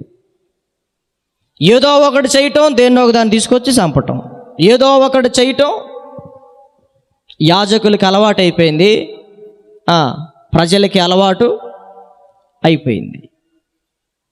అందుకని ఆ దినాల్లో వాళ్ళు అనుకుంటున్నారు, ఇలాంటి సిస్టమ్ ఉంది కాబట్టి ఈ రోజుల్లో కూడా అటుంటే బాగుంటుందేమో కదా. ఈ రోజుల్లో కూడా మనము విలవిలలాడాల్సిన ఆ పరిస్థితుల్లో నువ్వు ఉండాలి కదా, నేను ఉండాలి. కానీ నీ కొరకు అపశుభం తెలియని ఒక గొర్రె పిల్ల, మచ్చలేని ఒక గొర్రె పిల్ల, లేకపోతే ఇంకొక పావురము నీ కొరకు అన్యాయంగా చస్తంటే మరి నువ్వు స్పందించాల్సిన అవసరం లేదండి. కానీ ప్రజల్లో ఈరోజు ఏం లేదు, అసలు మనస్సాక్షి లేదు, చచ్చిపోయింది. ఎవడెట్లయినా చావని, ఎవడు ఎలాగైనా ఉండని, నా తీరింతే అన్నట్లుగా బతుకుతున్నారు. 2000 సంవత్సరాలైంది ఆయన మన కొరకు బలిగాను అర్పణముగాను చేయబడి. అందుకనే కదా సంఘంలో నెలకొకసారో వారానికి ప్రతి వారం మనం బలలో చేయి వేసేటప్పుడు దేవుని సేవకులు ఏం చెప్తారు, ఆయనను జ్ఞాపకము చేసుకొనుటకై దీన్ని చేయండి అంటాడు. ఎందుకని? ఇంకా ఎక్కడైతే తప్పిపోయావో, ఎక్కడైతే చెడిపోయావో ఆయన జ్ఞాపకం చేసుకుంటే ఆయన బలిని, ఆయన ఎంత కిరాతకంగా చంపబడ్డాడో, ఎంత కిరాతకంగా హింసింపబడ్డాడో ఆ ప్లేసులో నేనుండాలి, ప్రభువా నువ్వున్నావు అని ఆ దృశ్యాన్ని, ఆ శిలువ ప్రత్యక్షతని నీ కన్నుల ఎదుట తెచ్చుకుని అప్పుడైనా మారతావేమో అని దేవుడు సంఘములో ప్రభువు యొక్క శరీరం, ప్రభువు యొక్క రక్తాన్ని పెట్టాడు. అయినా నీకేముండదు. ఇలాంటి వాళ్ళ పాపాలని దేవుడు జ్ఞాపకం చేసుకుంటాడా, చేసుకోడా? అది మీరే ఆలోచించుకోవాలి. బైబిల్ గ్రంథంలో ఇంకొక మాట చెప్తాను. తీతుకు రాసిన పత్రిక, త్వరగా తీయండి. తీతుకు రాసిన పత్రిక 1వ అధ్యాయము 16వ వచనం. దేవునిని ఎరుగుదుమని వారు చెప్పుకొందురు గాని అసహ్యులను, అవిధేయులను, ప్రతి సత్కార్యము విషయము భ్రష్టులనై ఉండి తమ క్రియల వలన ఆయనను ఎరుగమన్నట్టున్నారు. చెప్పుకుంటాం దేవుణ్ణి ఎరిగామని, బాప్తీసం తీసుకున్నామని, ప్రభు బలలో కూడా చెయ్యేస్తామని, మేము కూడా పరిచర్య చేస్తామని చెప్పుకుంటే ఎవడికి ప్రయోజనం? దేవునిని ఎరుగుదుమని చెప్పుకొందురు కానీ వాళ్ళ క్రియలు ఎలా ఉంటాయి? ఎందుకు అసహ్యులుగా ఉంటారు? ఎందుకు అవిధేయులుగా ఉంటారు? ఎందుకు వాళ్ళు భ్రష్టులుగా ఉంటారు? ఎందుకు వాళ్ళు దేవుణ్ణి ఎరగమన్నట్టుంటారంటే కారణం ఇదే. మనం ఎన్ని చేసినా ఆయన మనల్ని, మన మీద కోపం తెచ్చుకోడు, నిత్యము కోపించేవాడు కాదు. ఆయన మనల్ని క్షమించేస్తాడు అని మనల్ని మనమే అనుకున్నట చేత సంఘంలో భ్రష్టులు తయారవుతున్నారు. సంఘములో ఇంకెవరండి? అవిధేయులు, అసహ్యులు, దేవుని ఎరిగామని చెప్పుకొని ఎరగమన్నట్టుండే వాళ్ళు తయారవుతున్నారు ఈరోజు సంఘంలో. అది దేవుడికి ఏమైనా మహిమ? దేవుడికి ఏమైనా ప్రయోజనమా? కాబట్టి నా దేవుని ప్రియులరా, ఇప్పుడు బాగానే ఉండొచ్చు, నీవు నేను ఎన్ని చేసినా దేవుడు మౌనంగా ఉన్నాడని అనిపించవచ్చు. దాని యొక్క పర్యవసానాలు నీ మీద పడకపోయి ఉండొచ్చు, కానీ రానున్న దినాల్లో తప్పకుండా నువ్వే దాన్ని అనుభవించాలి. బైబిల్ ఇలా అంటుంది కదా, మనుష్యుడు ఏమి విత్తునో దీన్ని ఎవరైనా మార్చగలుగుతారా? నీతిని విత్తితే శాశ్వత బహుమానం పొందుతాం, పాప సంబంధమైనది విత్తితే అధికంగా మనం కోసుకుంటామా కోసుకోమా? ఎవడన్నా దీన్ని రద్దు చేసేవాడు, మార్చేవాడు ఎవడన్నా ఉన్నాడా? మనం ఏది విత్తుతామో అదే కోసుకుంటాం. మరి విత్తింది మరి పాతేసావు, మూసేసావు, కొన్నాళ్ళకి అది ఏమవుతుంది? మొలకెత్తిద్ది. మొలకెత్తింది ఊరుకుంటుందా? కాస్త ఎదిగి మొక్క అయింది. మొక్క అయింది ఊరుకుంటుందా? మ్రాన్ అవుతుంది. మ్రాన్ అయింది ఏమన్నా ఊరుకుంటుందా? ఫలించిద్ది. అది ఆ ఫలం నువ్వే అనుభవించాలి. కాబట్టి దేవుడు 2 విషయాలు చెప్తున్నాడు ఇక్కడ. దేవుడు ఎవరి పాపములను జ్ఞాపకం చేసుకుంటాడు, మరి ఎవరి పాపములను జ్ఞాపకం చేసుకోడు. మరికొన్ని విషయాలు చెప్తాను చూడండి. హోషేయ గ్రంథంలో 9వ అధ్యాయము 9వ వచనం చదవండి. హోషేయ గ్రంథం 9వ అధ్యాయం 9వ వచనం. గిబియాలో చెడు కార్యములు జరిగిన నాడు, చూడండి, జనులు దుర్మార్గులైనట్లు వారు బహు దుర్మార్గులైరి. చూడండి అక్కడ ఇప్పుడంట బహు దుర్మార్గులైనప్పుడు యెహోవా వారి దోషమును జ్ఞాపకము చేసుకొనుచున్నాడు. చూడండి, వారి పాపములకై ఆయన వారికి శిక్ష విధించును. టైం పడుతుంది, అప్పటిదాకా ఓపిక పట్టాలిగా. మనం ప్రధానికి తొందర చేసి రాగానే వెంటనే ఏదో అవలేదుగా, అవలేదంటే ప్రభు పర్మిషన్ ఇచ్చాడు, ప్రభు కనికరించాడు అని నిన్ను నీవే భ్రమపరుచుకుంటే, నిన్ను నీవే మోసపరుచుకుంటే మనం భ్రష్టులం అయిపోయే ప్రమాదం ఉంది అని దేవుని యొక్క వాక్యం మనకు తెలియపరుస్తూ ఉంది.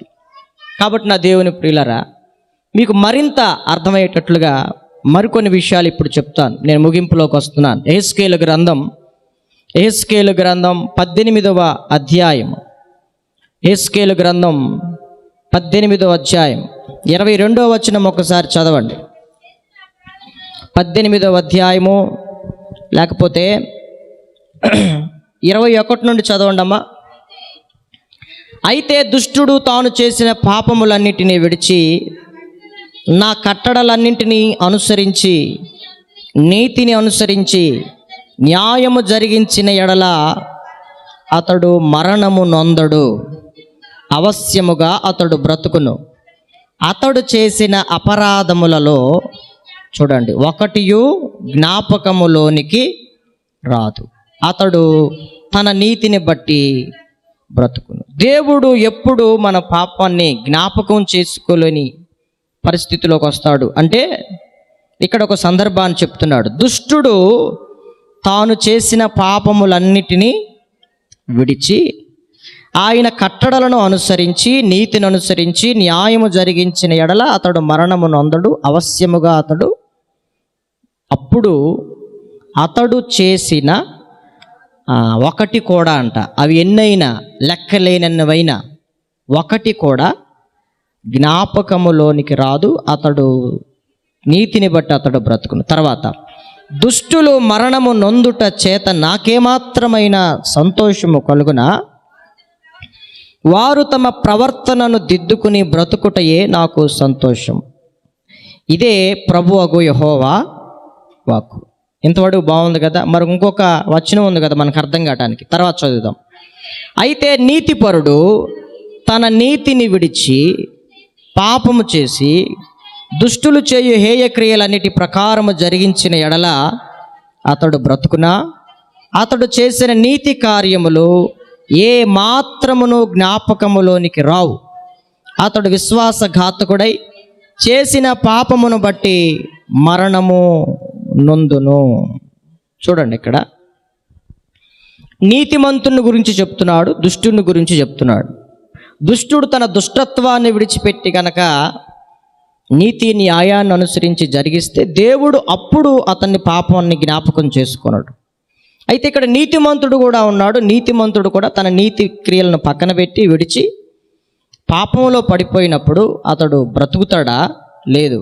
అతడు చేసిన నీతి కార్యాలు ఏమాత్రమును జ్ఞాపకంలోనికి రావు. ఇప్పుడు ఇది మనకు అర్థం కావాలంటే, ఇప్పుడు పిల్లలకి పోటీ పరీక్షలు జరుగుతున్నాయి కదా, కొన్ని జరుగుతూ ఉంటుంటే ఎగ్జామ్స్లో, అదే ఎంసెట్ ఎగ్జామ్ అనుకోండి, ఆడేం చదవకుండా వెళ్ళినా ఒక పెన్సిల్ తీసుకుని వెళ్తే ఏబిసిడీల్లో, అంటే మా ఏం చదువుకునేటప్పుడు అట్లా ఉన్నాయి, ఇప్పుడు అట్లా ఉన్నాయి నాకు తెలియదు. పెన్సిల్ కంటే ఏది ఏ అనిపిస్తే ఏ, బి అనిపిస్తే బి రావటమే. అట్లాంటి వాళ్ళు కూడా గొప్ప గొప్ప ర్యాంకులు వచ్చినాయి. వాటి దగ్గర సబ్జెక్ట్ ఏమి ఉండదు. అప్పుడు చదువులు అట్టున్నాయి. ఇప్పుడు కొన్ని ఎగ్జామ్స్ ఎలా ఉన్నాయంటే, ఇంటర్వ్యూ జరుగుతూ ఉంటుంది, పరీక్ష. ఒక పరీక్షలో మొదటి ప్రశ్నకి సమాధానం చెబితే ఒక మార్క్ ఇస్తాడు.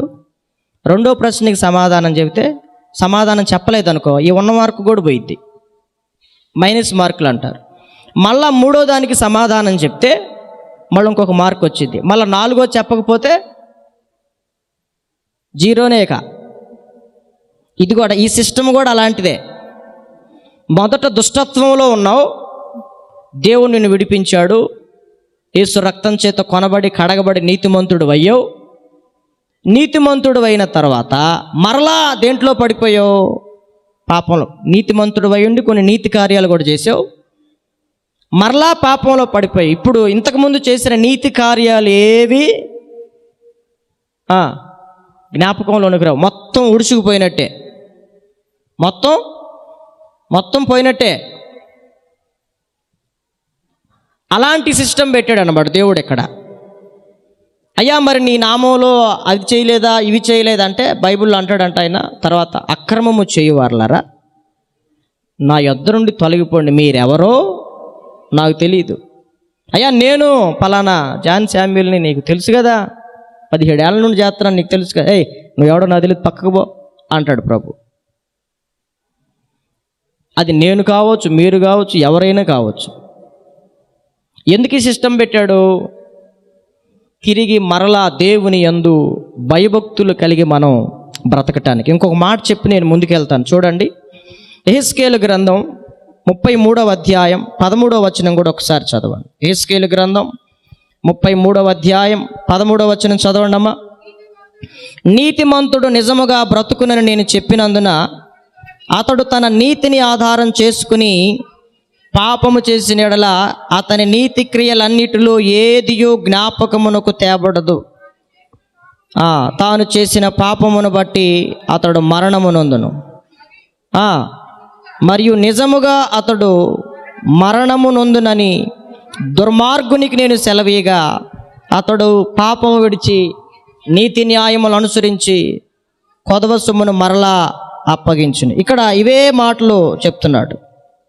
16వ వచనం, అతడు చేసిన పాపములలో ఏదియు అతని విషయమై జ్ఞాపకమునకు తేబడదు.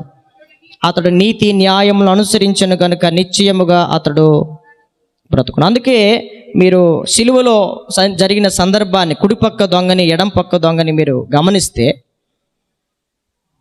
కుడిపక్క దొంగ అప్పటికప్పుడే రియలైజ్ అయ్యి పశ్చాత్తాపడి నువ్వు దేవుని కుమారుడు అన్న సంగతి నాకు అర్థమైందని గ్రహించిన తర్వాత అతను అడిగాడు, యేసు నువ్వు రాజ్యముతో వచ్చినప్పుడు నన్ను జ్ఞాపకం చేసుకోమంటే ఆలస్యం చేయకుండా దేవుడు వెంటనే నేడు నాతో నీవు పరదైసులో ఉంటావన్నాడు.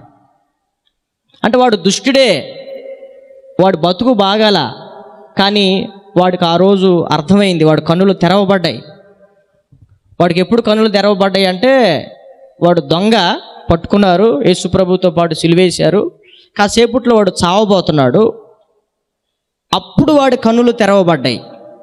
నువ్వు నిజముగా దేవుని కుమారుడు అని నేను గ్రహిస్తున్నాను. ఎడం పక్కోడు అన్నాడు, అసలు ముందు ఆయన సిలువ నుండి దిగమను, ఆయన రక్షించుకోమను, అప్పుడు నేను నమ్ముతానని ఇంకొకడు అన్నాడు. కానీ కుడిపక్క దొంగ అన్నాడు, అలా అనకూడదు, ఇది మనకు కరెక్ట్, మనం దొంగలం కాబట్టి, దోషులం కాబట్టి మనకి ఇది న్యాయమే, కానీ ఆయనకు ఇది న్యాయం కాదు అని గ్రహించిన తర్వాత అతడు అప్పుడే నీతిమంతుడిగా చేయబడ్డాడు. అర్థమవుతుందా? అంత త్వరగా ఒక నీతిమంతుడు పాపం చేసి మరలా పాపంలో పడిపోతే అతని నీతి క్రియలు ఏవి జ్ఞాపకంలోనికి రావు. ఇదేంటి సార్, ఈ సిస్టమ్ ఏంటి, ఎలా ఉంది, బైబిల్లో ఎలా కూడా ఉందా అంటే ఉంది. మరొక విషయం చెప్తాను మీకు అర్థం కావడానికి. యాకోబు రాసిన పత్రికలో మరింతగా మీకు ఇప్పుడు అర్థమవుతుంది. 2వ అధ్యాయము 10వ వచనం. యాకోబు రాసిన పత్రిక 2వ అధ్యాయం 10వ వచనం, ఎవడైనను ధర్మశాస్త్రం అంతయు గైకొని ఒక ఆజ్ఞ విషయములో తప్పిపోయిన ఎడల ఆజ్ఞలన్నింటి విషయంలో అపరాధి అగును. వ్యభిచరింపవద్దని చెప్పిన వాడు నరహత్య చేయవద్దని చెప్పాను గనుక నీవు వ్యభిచరింపకపోయినను నరహత్య చేసిన ఎడల ధర్మశాస్త్ర విషయములో అపరాధి అవుతుంది. 10 ఆజ్ఞలు ఇచ్చాడు. 10 ఆజ్ఞల క్రొత్త నిబంధనలోకి వచ్చేసరికి ఎన్ని చేశాడమ్మా? 2 చేశాడు. నిన్ను వలే నీ పొరుగువాడిని ప్రేమించాలి అని దేవుణ్ణి పూర్ణ హృదయముతో 2 ఆజ్ఞలు చేశాడు. ఒకటి చేసి ఒకటి చేయకపోయినా, నేనైనా ఇప్పుడు చెప్తున్నాను కదా వాక్యం, నేనైనా ఒకటి చేసి ఒకటి చేయకపోతే నేను దేవుని వాక్యాన్ని బట్టి నేను అపరాధిని అవుతాను. ఎవడైనను ధర్మశాస్త్రం అంతయు గైకొని, ఒక యవనస్తుడు వచ్చాడు కదా, నిత్య జీవం పొందటానికి ఏం కావాలంటే ఇది చెయ్యాలని చెప్పాడు. నేను చిన్నప్పటి నుంచి కూడా నేను పాటిస్తున్నాను. అయితే ప్రభు అన్నాడు, నీకొకటి కొదువుగా ఉన్నది అంటే కదా, అతడు అది చేయకుండా వెళ్ళిపోయాడు. అన్ని విషయాల్లో బాగుని ఉండొచ్చు. ప్రకటన గ్రంథంలో కొన్ని సంఘాలతో చెప్తాడు, నీకొకటి కొదువుగా ఉన్నది, నీ మీద తప్పు ఒకటి మోపవలసి ఉన్నది అంటాడు కదా. మనం రక్షింపబడ్డాం, అనేకమైన విషయాల్లో మనం సంపూర్ణులం కాకుండా ఏదో ఒక విషయంలో మనం తప్పిపోతే, గత రాత్రి కూడా మనం విన్నాం కదా, పెండ్లి కుమారుడు వచ్చేసాడు, ఈ లోపుగా వాళ్ళు ఏం చేసుకుంటున్నారు, దివిటీలు సిద్ధపరచుకు, ఈ లోపే ఆయన ఉన్న వాళ్ళని తీసుకుని వెళ్ళిపోయాడు. అంటే అప్పటి వరకు వాళ్ళు సిద్ధపడినది అంతా ఏమైపోయింది, ప్రధానంగా సంవత్సరం అంతా మన పిల్లలను చదివిస్తాం, వాడికి బ్యాక్లాగ్స్ ఉన్నాయి, ఫెయిల్ అయిపోయాడు, సప్లిమెంటరీ రాపించాం, ఫెయిల్ అయిపోయాడు, వాడికి సంవత్సరం అంతా వేస్టా కాదా? దీన్ని మార్చేది ఏమన్నా ఉందా? సిస్టమ్ మార్చేది ఏమన్నా ఉందా?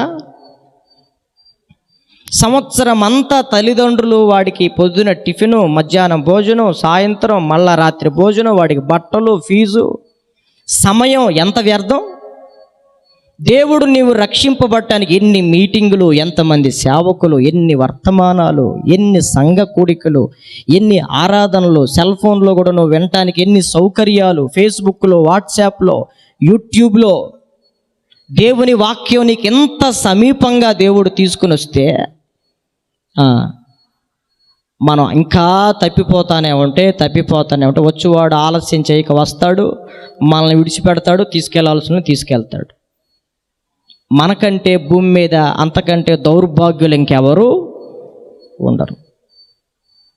ఇప్పటి వరకు నేనున్నాను, నేను సరిగా సిద్ధపడకపోతే నేను ఎన్ని సంవత్సరాలు చేసిన పరిచర్య వృధా. నేను చేసిన పరిచర్య వృధా. మీ విశ్వాసం కూడా ఏమైపోద్ది? నువ్వు దేవుని పనికి ఇచ్చిన కష్టార్జితం వృధా, నీ వయస్సు వృధా, ఎంత సమయం వృధా. అలా వృధా కాకుండా ఉండాలి అంటే దేవుడు మనకు అవకాశం ఇచ్చినప్పుడే, ఆయుష్ ఉండగానే, ఆరోగ్యం ఉండగానే, చక్కని కూడికిళ్ళు మనకి ఇచ్చినప్పుడు, చక్కని సహవాసం ఇచ్చినప్పుడు, చక్కని దైవజనులను ఇచ్చినప్పుడు, చక్కని వాక్యోపదేశం ఇచ్చినప్పుడు మనం దాని ద్వారా సంపూర్ణమై క్రీస్తు స్వారూప్యంలోనికి మనం మార్చబడుతూ ఆయన ఎదుట నిలవబడకపోతే ఒక్కడు కూడా వెళ్ళడు మనలో పరలోకం. ఇప్పటివరకు నీకు హ్యాపీగా ఉండొచ్చు, ఆడతా పాడతా ఏదో నువ్వు ఆత్మీయ జీవితంలో ముందు కొనసాగిపోవచ్చు. ఈ బతుకంతా బతికేది, ఈ తిప్పలంతా దేనికోసమయ్యా అంటే అందరూ రేపు పరలోకం వెళ్ళాలనే. లేకపోతే ఇంత తిప్పలు పడాల్సిన పనే ఉంది? వెళ్ళే ఉద్దేశం లేదనుకుంటే ఎట్టబడితే అటు తిరగచ్చు, సిగ్గు లేకుండా ఎట్టబడితే అట్ట. వెళ్ళే ఉద్దేశాలు లేని వాళ్ళు ఎలా పడితే అలా తిరగచ్చు. నాకు వెళ్ళే ఉద్దేశం ఉంది అనుకున్న వాళ్ళు సంపూర్ణులు అవ్వటానికి, పరిపూర్ణులు అవ్వటానికి ప్రయత్నం చేస్తూ ఉండాలి. దేవుని యొక్క వాక్య సహాయంతో ప్రయత్నం చేస్తూ ఉండాలి. కాబట్టి నా దేవుని ప్రియులరా, ఒక్క విషయంలో మనం తప్పిపోయినా అంటే పరలోకంలో పాపులకి స్థానం లేదు, మనం అడుగు కూడా పెట్టలేము అక్కడ. కాబట్టి ఎంత బతికి మనం దేవుని రాజ్యంలోకి వెళ్ళకపోతే మనది అసలు ఒక బతుకేనా? ఎంత బతికి లోకంలో ఒక సామెత ఉంది, అంత బతికి ఇంటి వెనక మళ్ళీ చచ్చిందని. బతకటం బాగా బతికిందంట, ఇంటి వెనక పోయిపోయి ఇంటి వెనక మళ్ళీ దిక్కుమాలిన సాగు చచ్చిందంట. ఎంత బతికి మనం దేవుని రాజ్యానికి సిద్ధపడకపోతే, ఇన్ని అవకాశాలను వినియోగించుకుని నువ్వు మారు మనసు పొందకపోతే, ఇన్ని అవకాశాలను వినియోగించుకుని నువ్వు ఇంకా సరి చేసుకోకపోతే, ఇంకా ప్రభు ఏమవులే, ఇంకా రాళ్లే, ఇంకా ఆలస్యం అవుతుందిలే, ఇంకా టైం ఉందిలే, ఇంకా నాకు చాలా సంవత్సరాలు ఉన్నాయిలే, ఇంకా చాలా వయసు ఉందిలే అని అనుకుంటే, మీరు చూడండి ఈ మధ్యకాలంలో ఎక్కువ అకాల మరణాలు కదా. ముసలోళ్ళు బాగానే ఉంటున్నారు, దేవుడు మంచి ఆరోగ్యాలు ఇచ్చాడు, వాళ్ళ కోసం ఎదురు చూసి ఈడిపోతున్నాడు. కుర్రోళ్ళు, చిన్న పిల్లలు చచ్చిపోతున్నారు ఈరోజు. అకాల మరణాల పర్వం మనం కనపడతా ఉంది ఎక్కువ ఈ దినాల్లో. కాబట్టి అన్ని విషయాల్లో మనం బాగా ఉండి ఒక్క విషయంలో తప్పిపోయినా మీరు వెళ్ళరు, మనం అందరం అక్కడ కలుసుకుందాం అంటాడు ఒక సేవకుడు. ఏడ కలుసుకుందాం చెప్పండి? పోనీ మీరు చెప్పండి, మనం అందరం ఏడ కలుసుకుందాం? నరకంలో కలుసుకుందామా, పరలోకంలో కలుసుకుందామా? అప్పుడు మీరు వచ్చి అంటారు, అయ్యగారు నీకేడ సిగ్గులేదు, ఇన్ని ప్రసంగాలు చెప్పావు నువ్వు, నాకంటే సిగ్గులేదు అనుకోండి. మేమేటి కూడా సిగ్గులేని వాళ్ళం, మేమంటే ఇక్కడికి వచ్చాం, నువ్వు కూడా మాబోటి వాడు అవుతావా అని మీరు అంటారు. అమ్మ నేనంటాను, నీకెక్కడ సిగ్గులేదు తల్లి అని నేను వర్తమానాలు చెప్పాను కదా, నువ్వన్నా పోయావా పరలోకానికి? నువ్వన్నా పోయావా తల్లి? నేను పోతే పోయానులే, ఇట్లా అనుకుంటా, ఏడుస్తా, పండ్లు కొరుక్కుంటా, ఒకళ్ళని చూసి అయ్యో ఆ రోజు మీటింగ్స్లో ఆ వాక్యానికి లోబడి ఉంటే బాగుండేది కదా అప్పుడన్నా. ఇంకా టైం ఏమన్నా ఉంటుందా? అవకాశం ఏమన్నా ఉంటుందా? ఉండదు కదా. మన విశ్వాసులం, యేసు రక్తంలో కొనబడి కడగబడిన వాళ్ళం. మనం తప్పిపోయిన తర్వాత కూడా తిరిగి మరలా పశ్చాత్తాపడితే ప్రభు మన పాపాలను కూడా జ్ఞాపకం చేసుకోడు. లేదు అలాగే నువ్వు కొనసాగుతాను అంటే నీ నీతి కార్యాలు ఇదివరకు చేసిన, ఒకప్పుడు నేను ఎంత ప్రార్థన చేసేవాడినో తెలుసా అని అంటే చెప్పుకోవడానికి దాకా దేనికి ఉపయోగపడవాయి. అవన్నీ ఏమైపోయినాయి? నువ్వు చేసిన చండాల పనికి ఏమైపోయినాయి? మొత్తం ఉడిచిపోయినాయి, మొత్తం నాశనం అయిపోయినాయి. తిరిగి మరలా నువ్వేం చేయాలి? ప్రభు సన్నిధిలో పశ్చాత్తాపపడితే దేవుడు నీకేదైనా ఒక అవకాశాన్ని ఇస్తే నీకేమైనా అవకాశం దొరుకుతుంది. లేకపోతే నీ పాపములు ఎప్పుడూ అలా జ్ఞాపకంగా ఉంటూనే ఉంటాయి. అది నీకేమైనా ఆశీర్వాదమా? కాబట్టి దేవుడు మన పాపాలని జ్ఞాపకం చేసుకోవాలా, మర్చిపోవాలా? చూడండి, ఆఖరికి ఒక మాట చెప్పి నేను ముగించేస్తాను, ప్రార్థన చేసుకుందాం. ఇర్మియా గ్రంథం 31వ అధ్యాయం 34వ వచనం.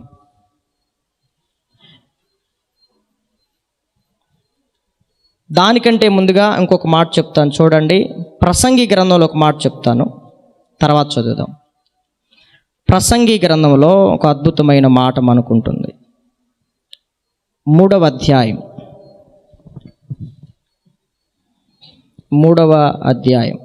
14వ వచనం చదువుదాం. దేవుడు చేయు పనులన్నీ శాశ్వతములని నేను తెలుసుకుంటుని, దానికి ఏది చేర్చబడదు, దాని నుండి ఏది తీయబడదు. మనుష్యులు తనయందు, మీరు ఈ పదాలు గమనించండి, మనుష్యులు తనయందు భయభక్తులు కలిగి ఉండునట్లు దేవుడు ఇట్టి నియమము చేసి ఉన్నాడు. ముందు జరిగినదే ఇప్పుడును జరుగును, జరగబోవునది పూర్వమందు జరిగినదే, జరిగిపోయిన దానిని దేవుడు మరలా ఇప్పుడు రప్పింది. పూర్వదినాల్లో ఏం జరిగింది? 10 ఆజ్ఞల్లో 9 ఆజ్ఞలు పాటించి ఒక విషయంలో తప్పిపోతే ఎలా అపరాధి అవుతాడో ఈ దినాల్లో కూడా మనం ఏం చదివాం? అలాగే దేవుడు మార్పు లేనివాడు అంటాం కదా, నిన్న నేడు నిరంతరం ఏకరీతిగా ఉన్నవాడని మనం చెప్పుకుంటాం కదా. ముందు జరిగినదే ఎందుకు? ఈ సిస్టమ్ దేనికి? ప్రభువా, నీ నీతిమంతుణ్ణి, మారుమనసు పొందాను, నీతి కార్యాలు చేశాను అని అంటే సిస్టమ్, అదే సిస్టమ్ అప్పటికి ఇప్పటికి. నీ నీతి కార్యాలు ఏవి జ్ఞాపకంలోనికి రావు నాయన. నువ్వు ఎందుకంటే మరలా నీ నీతి మార్గాన్ని విడిచి పాపంలో అడుగు పెట్టావు కాదు. నీ నీతి కార్యాలు ఒకటే జ్ఞాపకం రాదు. లేకపోతే పాపములో ఉండి నువ్వు కనుక విడిచిపెడితే నీ పాప కార్యాలు ఒకటి కూడా జ్ఞాపకంలోనికి రావు. మీరు ఎలా ఉంటారు? దేవుడి సిస్టమ్ పెట్టాడు. నువ్వు ఎంత నీతిగా బతికి ఒక విషయంలో పడిపోయినా నీ నీతి అంతా కొట్టుకొని పోతుంది. ఎంత పాపంలో పొర్లాడి మరలా నీతిమంతుడైన ప్రభు యొద్దకు ఆయన రక్తంలో కనపడితే నీ పాపమంతా అట్లాగా కొట్టుకుపోద్ది. పాపం కొట్టుకుపోవడానికి ఇష్టపడతావు కానీ నీతి కొట్టుకుపోవడానికి ఇష్టపడవు నువ్వు కదా. ఈ సిస్టంలో ఎన్ని పాపాలు చేసినా ప్రభు దగ్గరికి వస్తే కొట్టుకుపోతున్నాయి. మరి ఎన్ని నీతి పనులు చేసినా పాపం చేస్తే నీతి కూడా. దేవుని యందు భయభక్తులు కలిగి ఉండునట్లు దేవుడు ఇట్టి నియమము చేసి ఉన్నాడు అనే మాట చదివాం కదా. ఎందుకు ఈ సిస్టము? తన యందు భయభక్తులు కలిగి ఉంటానికి. ఇప్పుడు చదవండి, ఇర్మియా గ్రంథం 31వ అధ్యాయం 34వ వచనం. నేను వారికి దేవుడినయ్యుందును, వారు నాకు జనులగుదురు. వారు మరి ఎన్నడును యెహోవాను గూర్చి బోధ నొందుదము అని తమ పొరుగు వారికి కానీ తమ సహోదరులకు కానీ ఉపదేశం చేయరు. చూడండి అక్కడ, నేను వారి దోషమును క్షమించి వారి పాపములను ఇక ఎన్నడను జ్ఞాపకం చేసుకొని. ఎందుకంటే అల్పులేమి ఘనులేమి అందరూ నన్ను ఎరుగుతారు. అందుకు ఆయన క్షమించుటకు సిద్ధ మనస్సు కలిగిన దేవుడుగా ఉండేది. ఎందుకయ్యా అంటే అల్పులేమి ఘనులేమి అందరూ, పాపములో ఉన్న వాళ్ళేమి, నీతిలో ఉండి మరలా పాపంలో పడిపోయిన వాళ్ళేమి, అందరూ ఆయన్ని మరలా ఎరగటానికి ఒక అవకాశం ఉంది. లేదు నేను ఎట్లాగే ఉంటాను, ఆయన కోపం నిత్యము కోపిస్తాడా, ఆయన అట్లాగా ఉండే దేవుడు కాదు, నాకు తెలుసు ఆయన గురించి అని ఇట్లా నిన్ను నీవే మోసం చేసుకుంటా ఉంటే నీ జీవితాన్ని నీ చేతులారా నువ్వే పాడు చేసుకున్నట్టు. ఇలాంటి వాళ్ళే మనం చెప్పిందాక తీతు పత్రికలో చెప్పాను, దేవునిని ఎరుగుదుమని చెప్పుకొందురు కానీ వారి క్రియల వలన దేవునిని ఎరగమన్నట్టు ఉంటారు. సంఘములో ఇలాంటి వాళ్ళు కనపడతారు. సంఘం వెలుపట వాళ్ళకి ఇలాంటి అనుభవాలు తెలియదు, సంఘంలో ఇలాంటి వాళ్ళు ఉంటారు. ఒకవేళ నువ్వు ఏ స్థితిలో ఉన్నావు ఇప్పుడు, విస్తారమైన పాపముల్లో ఉండి ప్రభువు దగ్గరికి వస్తే నీ పాపాలన్నింటినీ పక్కకు నెట్టేసి దేవుడు నీతి మార్గంలో నడిపిస్తాడు. లేదా నీతి మార్గంలో మళ్ళీ పడిపోయావా, తిరిగి మరలా ప్రభువు దగ్గరికి వస్తే తిరిగి మరలా నిలబెట్టడానికి ఒక అవకాశం ఇస్తాడు దేవుడు. అందుకనే ప్రభు ఈ ఉదయకాల కోడికలో ఈ విషయాలు మన ముందు ఉంచాడు. కాబట్టి ఆయన నీ పాపాలను జ్ఞాపకం చేసుకోవాలా చేసుకోకూడదా అనేది నీ మీద ఆధారపడి ఉంది. ఆయన జ్ఞాపకం చేసుకుంటే పరిస్థితులు ఎలా ఉంటాయి? ఆయన మన పాపానికి ఎన్నడూ జ్ఞాపకం చేసుకుని అంటాడు. అప్పుడు పరిస్థితులు ఎలా ఉంటాయి? నువ్వు ఆలోచించుకుని ఒక తీర్మానం చేసుకోవాల్సిన సమయం. ప్రతి ఒక్కరూ కూడా దేవుని వాక్యానికి సమర్పించుకుని ఒక తీర్మానం చేద్దాం. మోకరించి ప్రార్థన చేద్దాం. తలల వంచి కళ్ళు మూయండి. ప్రతి ఒక్కరు కూడా తలల వంచి కళ్ళు మూసినట్లయితే మేము కూడా కొంత సమయం మీ కొరకు ప్రార్థన చేస్తాం. దుష్క్రియకు తగిన శిక్ష శీఘ్రముగా కలుగుకపోవుట చూచి మనుష్యులు భయము విడిచి పాపం చేస్తున్నారు. అయితే దేవుడు ఒక సిస్టమ్ పెట్టాడు, దేవుని యందలి భయభక్తులు కలిగి బ్రతికేటట్లు ఆయన ఒక నియమాన్ని పెట్టాడు. ఇంతవరకు పాపాలు చేసిన వాడు, దుష్టత్వములో ఉన్నవాడు తమ దుష్టత్వాన్ని విడిచిపెట్టి, నినివే పట్టణస్థుల వలె వాళ్ళు తమ దుష్టత్వాన్ని విడిచిపెట్టి నీతి మార్గంలో నడవటానికి ఇష్టపడి ఉపవాస ప్రార్థన చేసుకున్నప్పుడు దేవుడు వారిని చూచి పశ్చాత్తాపపడి చేయవలసిన కీడు చేయకుండా చేయగోరని మేలు చేసినట్లుగా, నువ్వు విశ్వాసివే కదా, ఎక్కడ తప్పిపోయావు, ఏ విషయంలో తప్పిపోతున్నావు, పదే పదే ఎక్కడ త్రొట్టిల్లిపోతున్నావు, త్రొట్టిల్లిపోతూ కూడా నాకేం అవ్వలేదులే, ప్రభు నన్ను క్షమించేశాడులే అని చెప్పుకుంటూనే చేయాల్సినవి మనం చేస్తూ ఉంటున్నామా? మందిరానికి వస్తూ కూడా, ప్రభువుని ఎరిగి కూడా, అనేకమైన వర్తమానాలు విని కూడా లోబడకుండా, నేను ఎన్ని మాట్లాడినా దేవుడు ఏం చేయట్లేదులే, నేను ఎన్ని చూసినా దేవుడేం స్పందించట్లేదులే, దేవుడు మౌనంగా ఉన్నాడులే, దేవుడు నాలాంటి వాడు కాదులే అని మరలా చేయకూడనవన్నీ చేస్తూ దేవునికి దుఃఖకరంగా ఉన్నామా? కన్నులు కలుగు చేసిన వాడు కానకుండునా, చెవులు కలగ చేసిన వాడు వినకుండునా, ఆయన దండించకుండా ఉండునా మనల్ని? చిన్న ప్రార్థన చేసుకుంటావా? దేవుడు నీకు ఎన్ని అవకాశాలు ఇచ్చాడు. ఈ సభల్లోనైనా విడిచిపెడదాం, కడగబడదాం, శుద్ధీకరింపబడదాం, ప్రభువు కొరకు బ్రతకటానికి ప్రయత్నం చేద్దాం. చిన్న ప్రార్థన చేసుకుందాం. అందరూ నోరు తెరవండి, నోరు తెరిచి ప్రార్థన చేసుకోండి. ఒక చిన్న తీర్మానం చేసుకోండి. ప్రభువుని ఎరిగి కూడా మనం చేయరాని పనులు చేయటం మూలంగట మనం చేసిన నీతి కార్యాలన్నీ లెక్కలోకి రావట్లేదు. నువ్వు చేసిన పరిచర్య, నీ యొక్క కష్టార్జితం, విలువైన సమయం, ఇవన్నీ వృధా అయిపోతాయి తెలుసా? ప్రభు నీ కొరకై పెట్టిన బలియాగం, విన్న వర్తమానాలు, సేవకులు నీ కొడుకు పడుతున్న ప్రయాస, కార్చిన కన్నీరు, నువ్వు బాగుపడటానికే ఇవన్నీ. మరి బాగుపడాల్సి మందిరానికి వచ్చి, సభలకు వచ్చి రూపాంతరం చెందవలసిన వ్యక్తులు మనం ఎందుకు అట్లా అయిపోతున్నాం? మన పాపానికి ప్రతిగా యాజకుడి దగ్గర ఒక గొర్రెనో మేకనో ఎద్దునో బలిచ్చినప్పుడు అది మన పాపానికి శిక్షగా వెలవెలలాడి చచ్చిపోతూ ఉంటుంటే ఆ ప్రజల్లో స్పందన లేదు. నీలో కూడా లేదా? ప్రభు నీ కొరకై 2000 సంవత్సరాల క్రితం ఎన్నో చిత్రవదలు అనుభవించి, హింసింపబడి, దూషింపబడి చనిపోయాడు. ఓ అవివేకులైన గలతీయులారా, సిలువ వేయబడినట్లుగా ఆయనని ఎదుట ప్రదర్శింపబడిన కదా, ఎవడు మిమ్మల్ని భ్రమ పెట్టెను అంటాడు గలతీయులతో. సిలువ వేయబడినట్లుగా ఆయన ప్రత్యక్షమవుతున్నాడు. ప్రతి వారము బలలో చెయ్యేస్తున్నావు, ఆయన జ్ఞాపకం చేసుకోవట్లేదా? ఆ రోజు వరకే జ్ఞాపకం చేసుకుని మరలా యథామామూలే అన్నట్లుగా మనం బ్రతుకుతూ ఉంటే నీ రక్షణ వృధా, నీ వయస్సు వృధా, నీ కష్టార్జితం వృధా అయిపోతుంది. ఇంత బతుకు బతికేది మనం రూపాంతరం చెంది క్రీస్తు స్వారూప్యంలోనికి మారి ప్రభు సన్నిధిలో ఉండాలి, యుగ యుగాలు ఆయనతో ఉండటానికి. దేవుడు ఒక శిష్టాన్ని పెట్టాడు. అందుకనే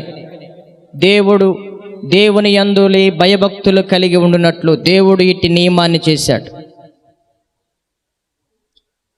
దానికి లోబడదాం, ప్రభు పాదాల మీద పడి పశ్చాత్తాపడదాం, సరిచేసుకుందాం.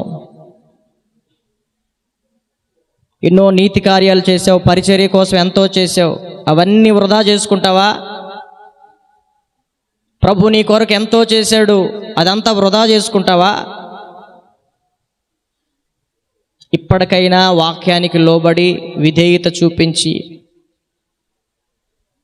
ప్రభా నేను మారుతాను, నన్ను నేను మార్చుకుంటాను, నన్ను నేను సరిదిద్దుకుంటాను ప్రభా, ఆయన సిలువ వైపు చూడు. బాహాటంగా సిలువేస్తున్నావు కదా ఆయన్ని, పలుమార్లు బాహాటంగా. ఒకసారి వెలిగింపబడి పరలోక సంబంధమైన వరమును రుచి చూచి పరిశుద్ధాత్మలో పాలివారైన వాళ్ళు, అటు వారిని నూతన పరచుట అసాధ్యమని బైబిల్ చెప్తుంది. అటువారు బాహాటంగా ఆయన్ని సిలువేస్తున్నారు. ఇంకెంతకాలం సిలువేస్తావమ్మా బాబు? ఇంకెంతకాలం ప్రభువుని సిలువేస్తావు? ఆయన్ని హింసించటమే నీ పనా? ఆయన గాయాలను రేపటమే నీ పనా? ఆయనని ఏడిపించటమే నీ పనా? ఆ వాక్యం విన్న కాసేపేనా? బలలో పాలు పంపులు పొందే ఆ కాసేపేనా? దానిలో మనం కొనసాగొద్దా? ఎక్కడ తప్పిపోయామో, ఎక్కడ పడిపోయామో, ఎక్కడ చెడిపోయామో, మనకే సరైన నిర్ణయం లేకపోతే, మన బతుకులే సరిగ్గా లేకపోతే సంఘం వెలుపటి వాళ్ళకి మనం ఎలా మాదిరికరంగా ఉంటాం?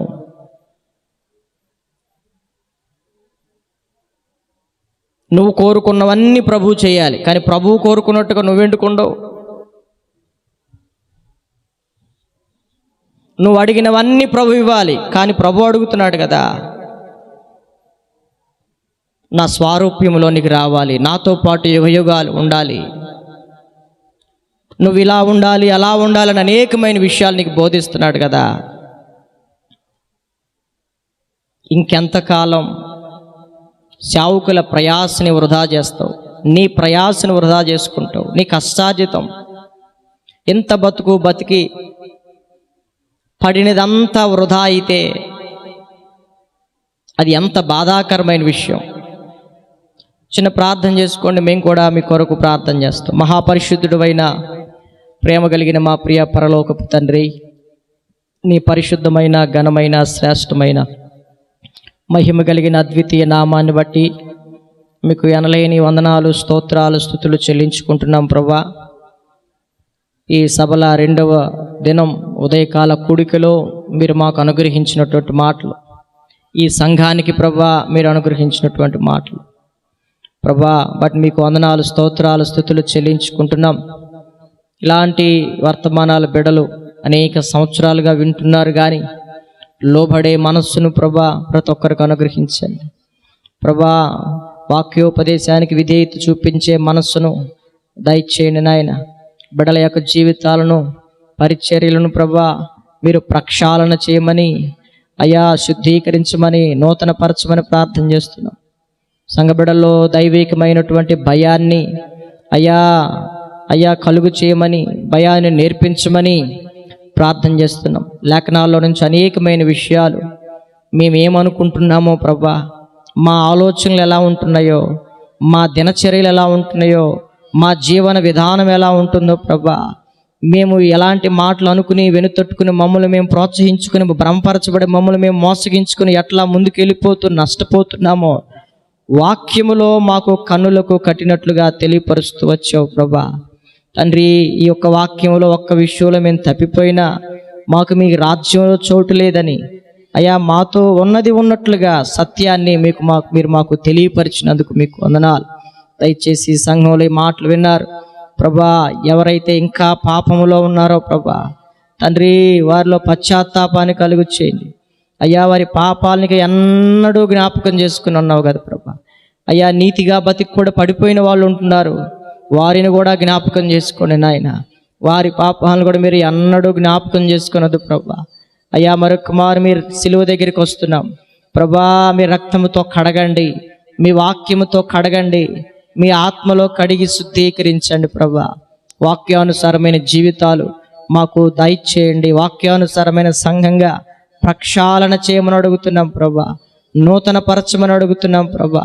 ఎంతో ప్రయాసతో బిడ్డలు ఏర్పాటు చేశారు, ఎంతో క్రయము చెల్లించి ప్రభా తండ్రి, ఎంతో అయ్యా వ్యయమైపోతూ ప్రభా అయ్యా కొంత సొమ్ముని వ్యయపరిచి ప్రభా ఈ యొక్క మాటలను చెప్పించే దైవజనులను పిలిపించి ప్రభా ఒక్కరైనా మార్పు చెందుతారని ప్రభా, పడిపోయిన వారు ఒక్కరైనా తిరిగి లేస్తారని, సంఘానికి ప్రయోజనకరంగా ఉంటారని, కుటుంబాలకి ప్రయోజనకరంగా ఉంటారని, సంఘం వెలుపటి వాళ్ళకి ప్రయోజనకరంగా ఉంటారని, నీ నామానికి మహిమకరంగా బ్రతుకుతారని సంవత్సరానికి ఒక మారి రీతిగా ఆలోచించి ప్రభా సంఘ క్షేమం కోసం, సంఘం వెలుపట ఉన్న వాళ్ళ క్షేమం కోసం ఏర్పాటు చేయబడిన యొక్క సభలను జ్ఞాపకం చేసుకోండి అయ్యా.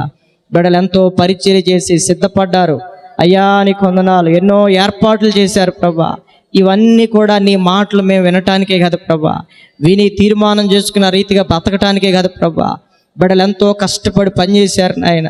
అయ్యా నీకు వందనాలు నాయన. బిడ్డల ప్రయాస వృధా కానియొద్దు ప్రభా. సంఘాన్ని సరిచేయమని అడుగుతున్నావు నాయన. సంఘం వెలుపటి బిడ్డలను సరిచేయమని అడుగుతున్నాం ప్రభా. గొప్ప శుద్ధీకరణ జరిగించమని అడుగుతున్నాం ప్రభా. వాక్యానికి లోబడే బిడలుగా మార్చమని అడుగుతున్నాం ప్రభా. భయభక్తులను కలిగిన బిడలుగా మార్చమని అడుగుతున్నాం. ఈ వర్తమానాల ద్వారా ఈ సంఘములో ఓ గొప్ప మార్పుని, ఓ గొప్ప ఉజ్జీవాన్ని సంవత్సరం మేము చూడగలగడానికి ప్రభా, ఓ సిద్ధపడగలిగినటువంటి సంఘంగా, బుద్ధి కలిగిన కన్యకల సంఘంగా ప్రభా బిడలు మార్చబట్టానికి, నీ రాకడలో నిన్ను ఎదుర్కొనే సంఘ బిడలుగా ఉండటానికి బిడ్డలను కొంతమందినైనా సిద్ధపరచమని ప్రార్థన చేస్తూ నీ చేతులకు అప్పగిస్తున్నాను ప్రభా. మేము కూడా అనేకమైన విషయాల్లో తప్పిపోతున్నాం నాయన. అయ్యా బోధకులైన మీరు అనేకమైన విషయాల్లో తొలగిపోతున్నారని చెప్పాడు యాకోబు భక్తుడు ప్రభా. మమ్మల్ని కూడా సరిచేయండి నాయన. మేము చెడిపోతే సంఘం చెడిపోతుంది, మేము పాడైపోతే సమాజం పాడైపోతుంది. అయ్యా ఎప్పటికప్పుడు మమ్మల్ని బాగు చేసి అనేక ప్రజల ప్రయోజనం కొరకు మమ్మల్ని బలపరిచి వాడుకునండి నాయన. ప్రభా నీకు వందనాలు. ఆనాడు మోషే ఇశ్రాయేలు ప్రజల్ని ఎలా నడిపించాడు కానానుకు, అలాగ అనేక మంది ప్రజల్ని నడిపించగలిగిన ఒక మంచి నాయకత్వం ప్రభా మీరు మాకు అనుగ్రహించమని అడుగుతున్నాం. ఈ ఉదయకాల కూడికలో ఎంతమంది అయితే నీ మాటలు విన్నారో, కొంతమంది రాసుకున్నారు ప్రభా. హృదయం అనే పలకల మీద కూడా మీరు రాయండి. ఈ మాటలు వారిలో ప్రతిధ్వనించేటట్లుగా సహాయం చేయండి. పరిశుద్ధాత్మ దేవుడా వారికి జ్ఞప్తిలోనికి మీరు తీసుకుని రండి ప్రభా. అయ్యా ప్రతి విషయంలో ఒక దైవ భయము కలిగి ప్రభా మీ వాక్యాన్ని గుర్తు చేసుకుని, అయ్యా సిలువలో మా కొరకై వేలాడ నేను గుర్తు చేసుకుని ప్రభా నీకు వందనాలు నాయన.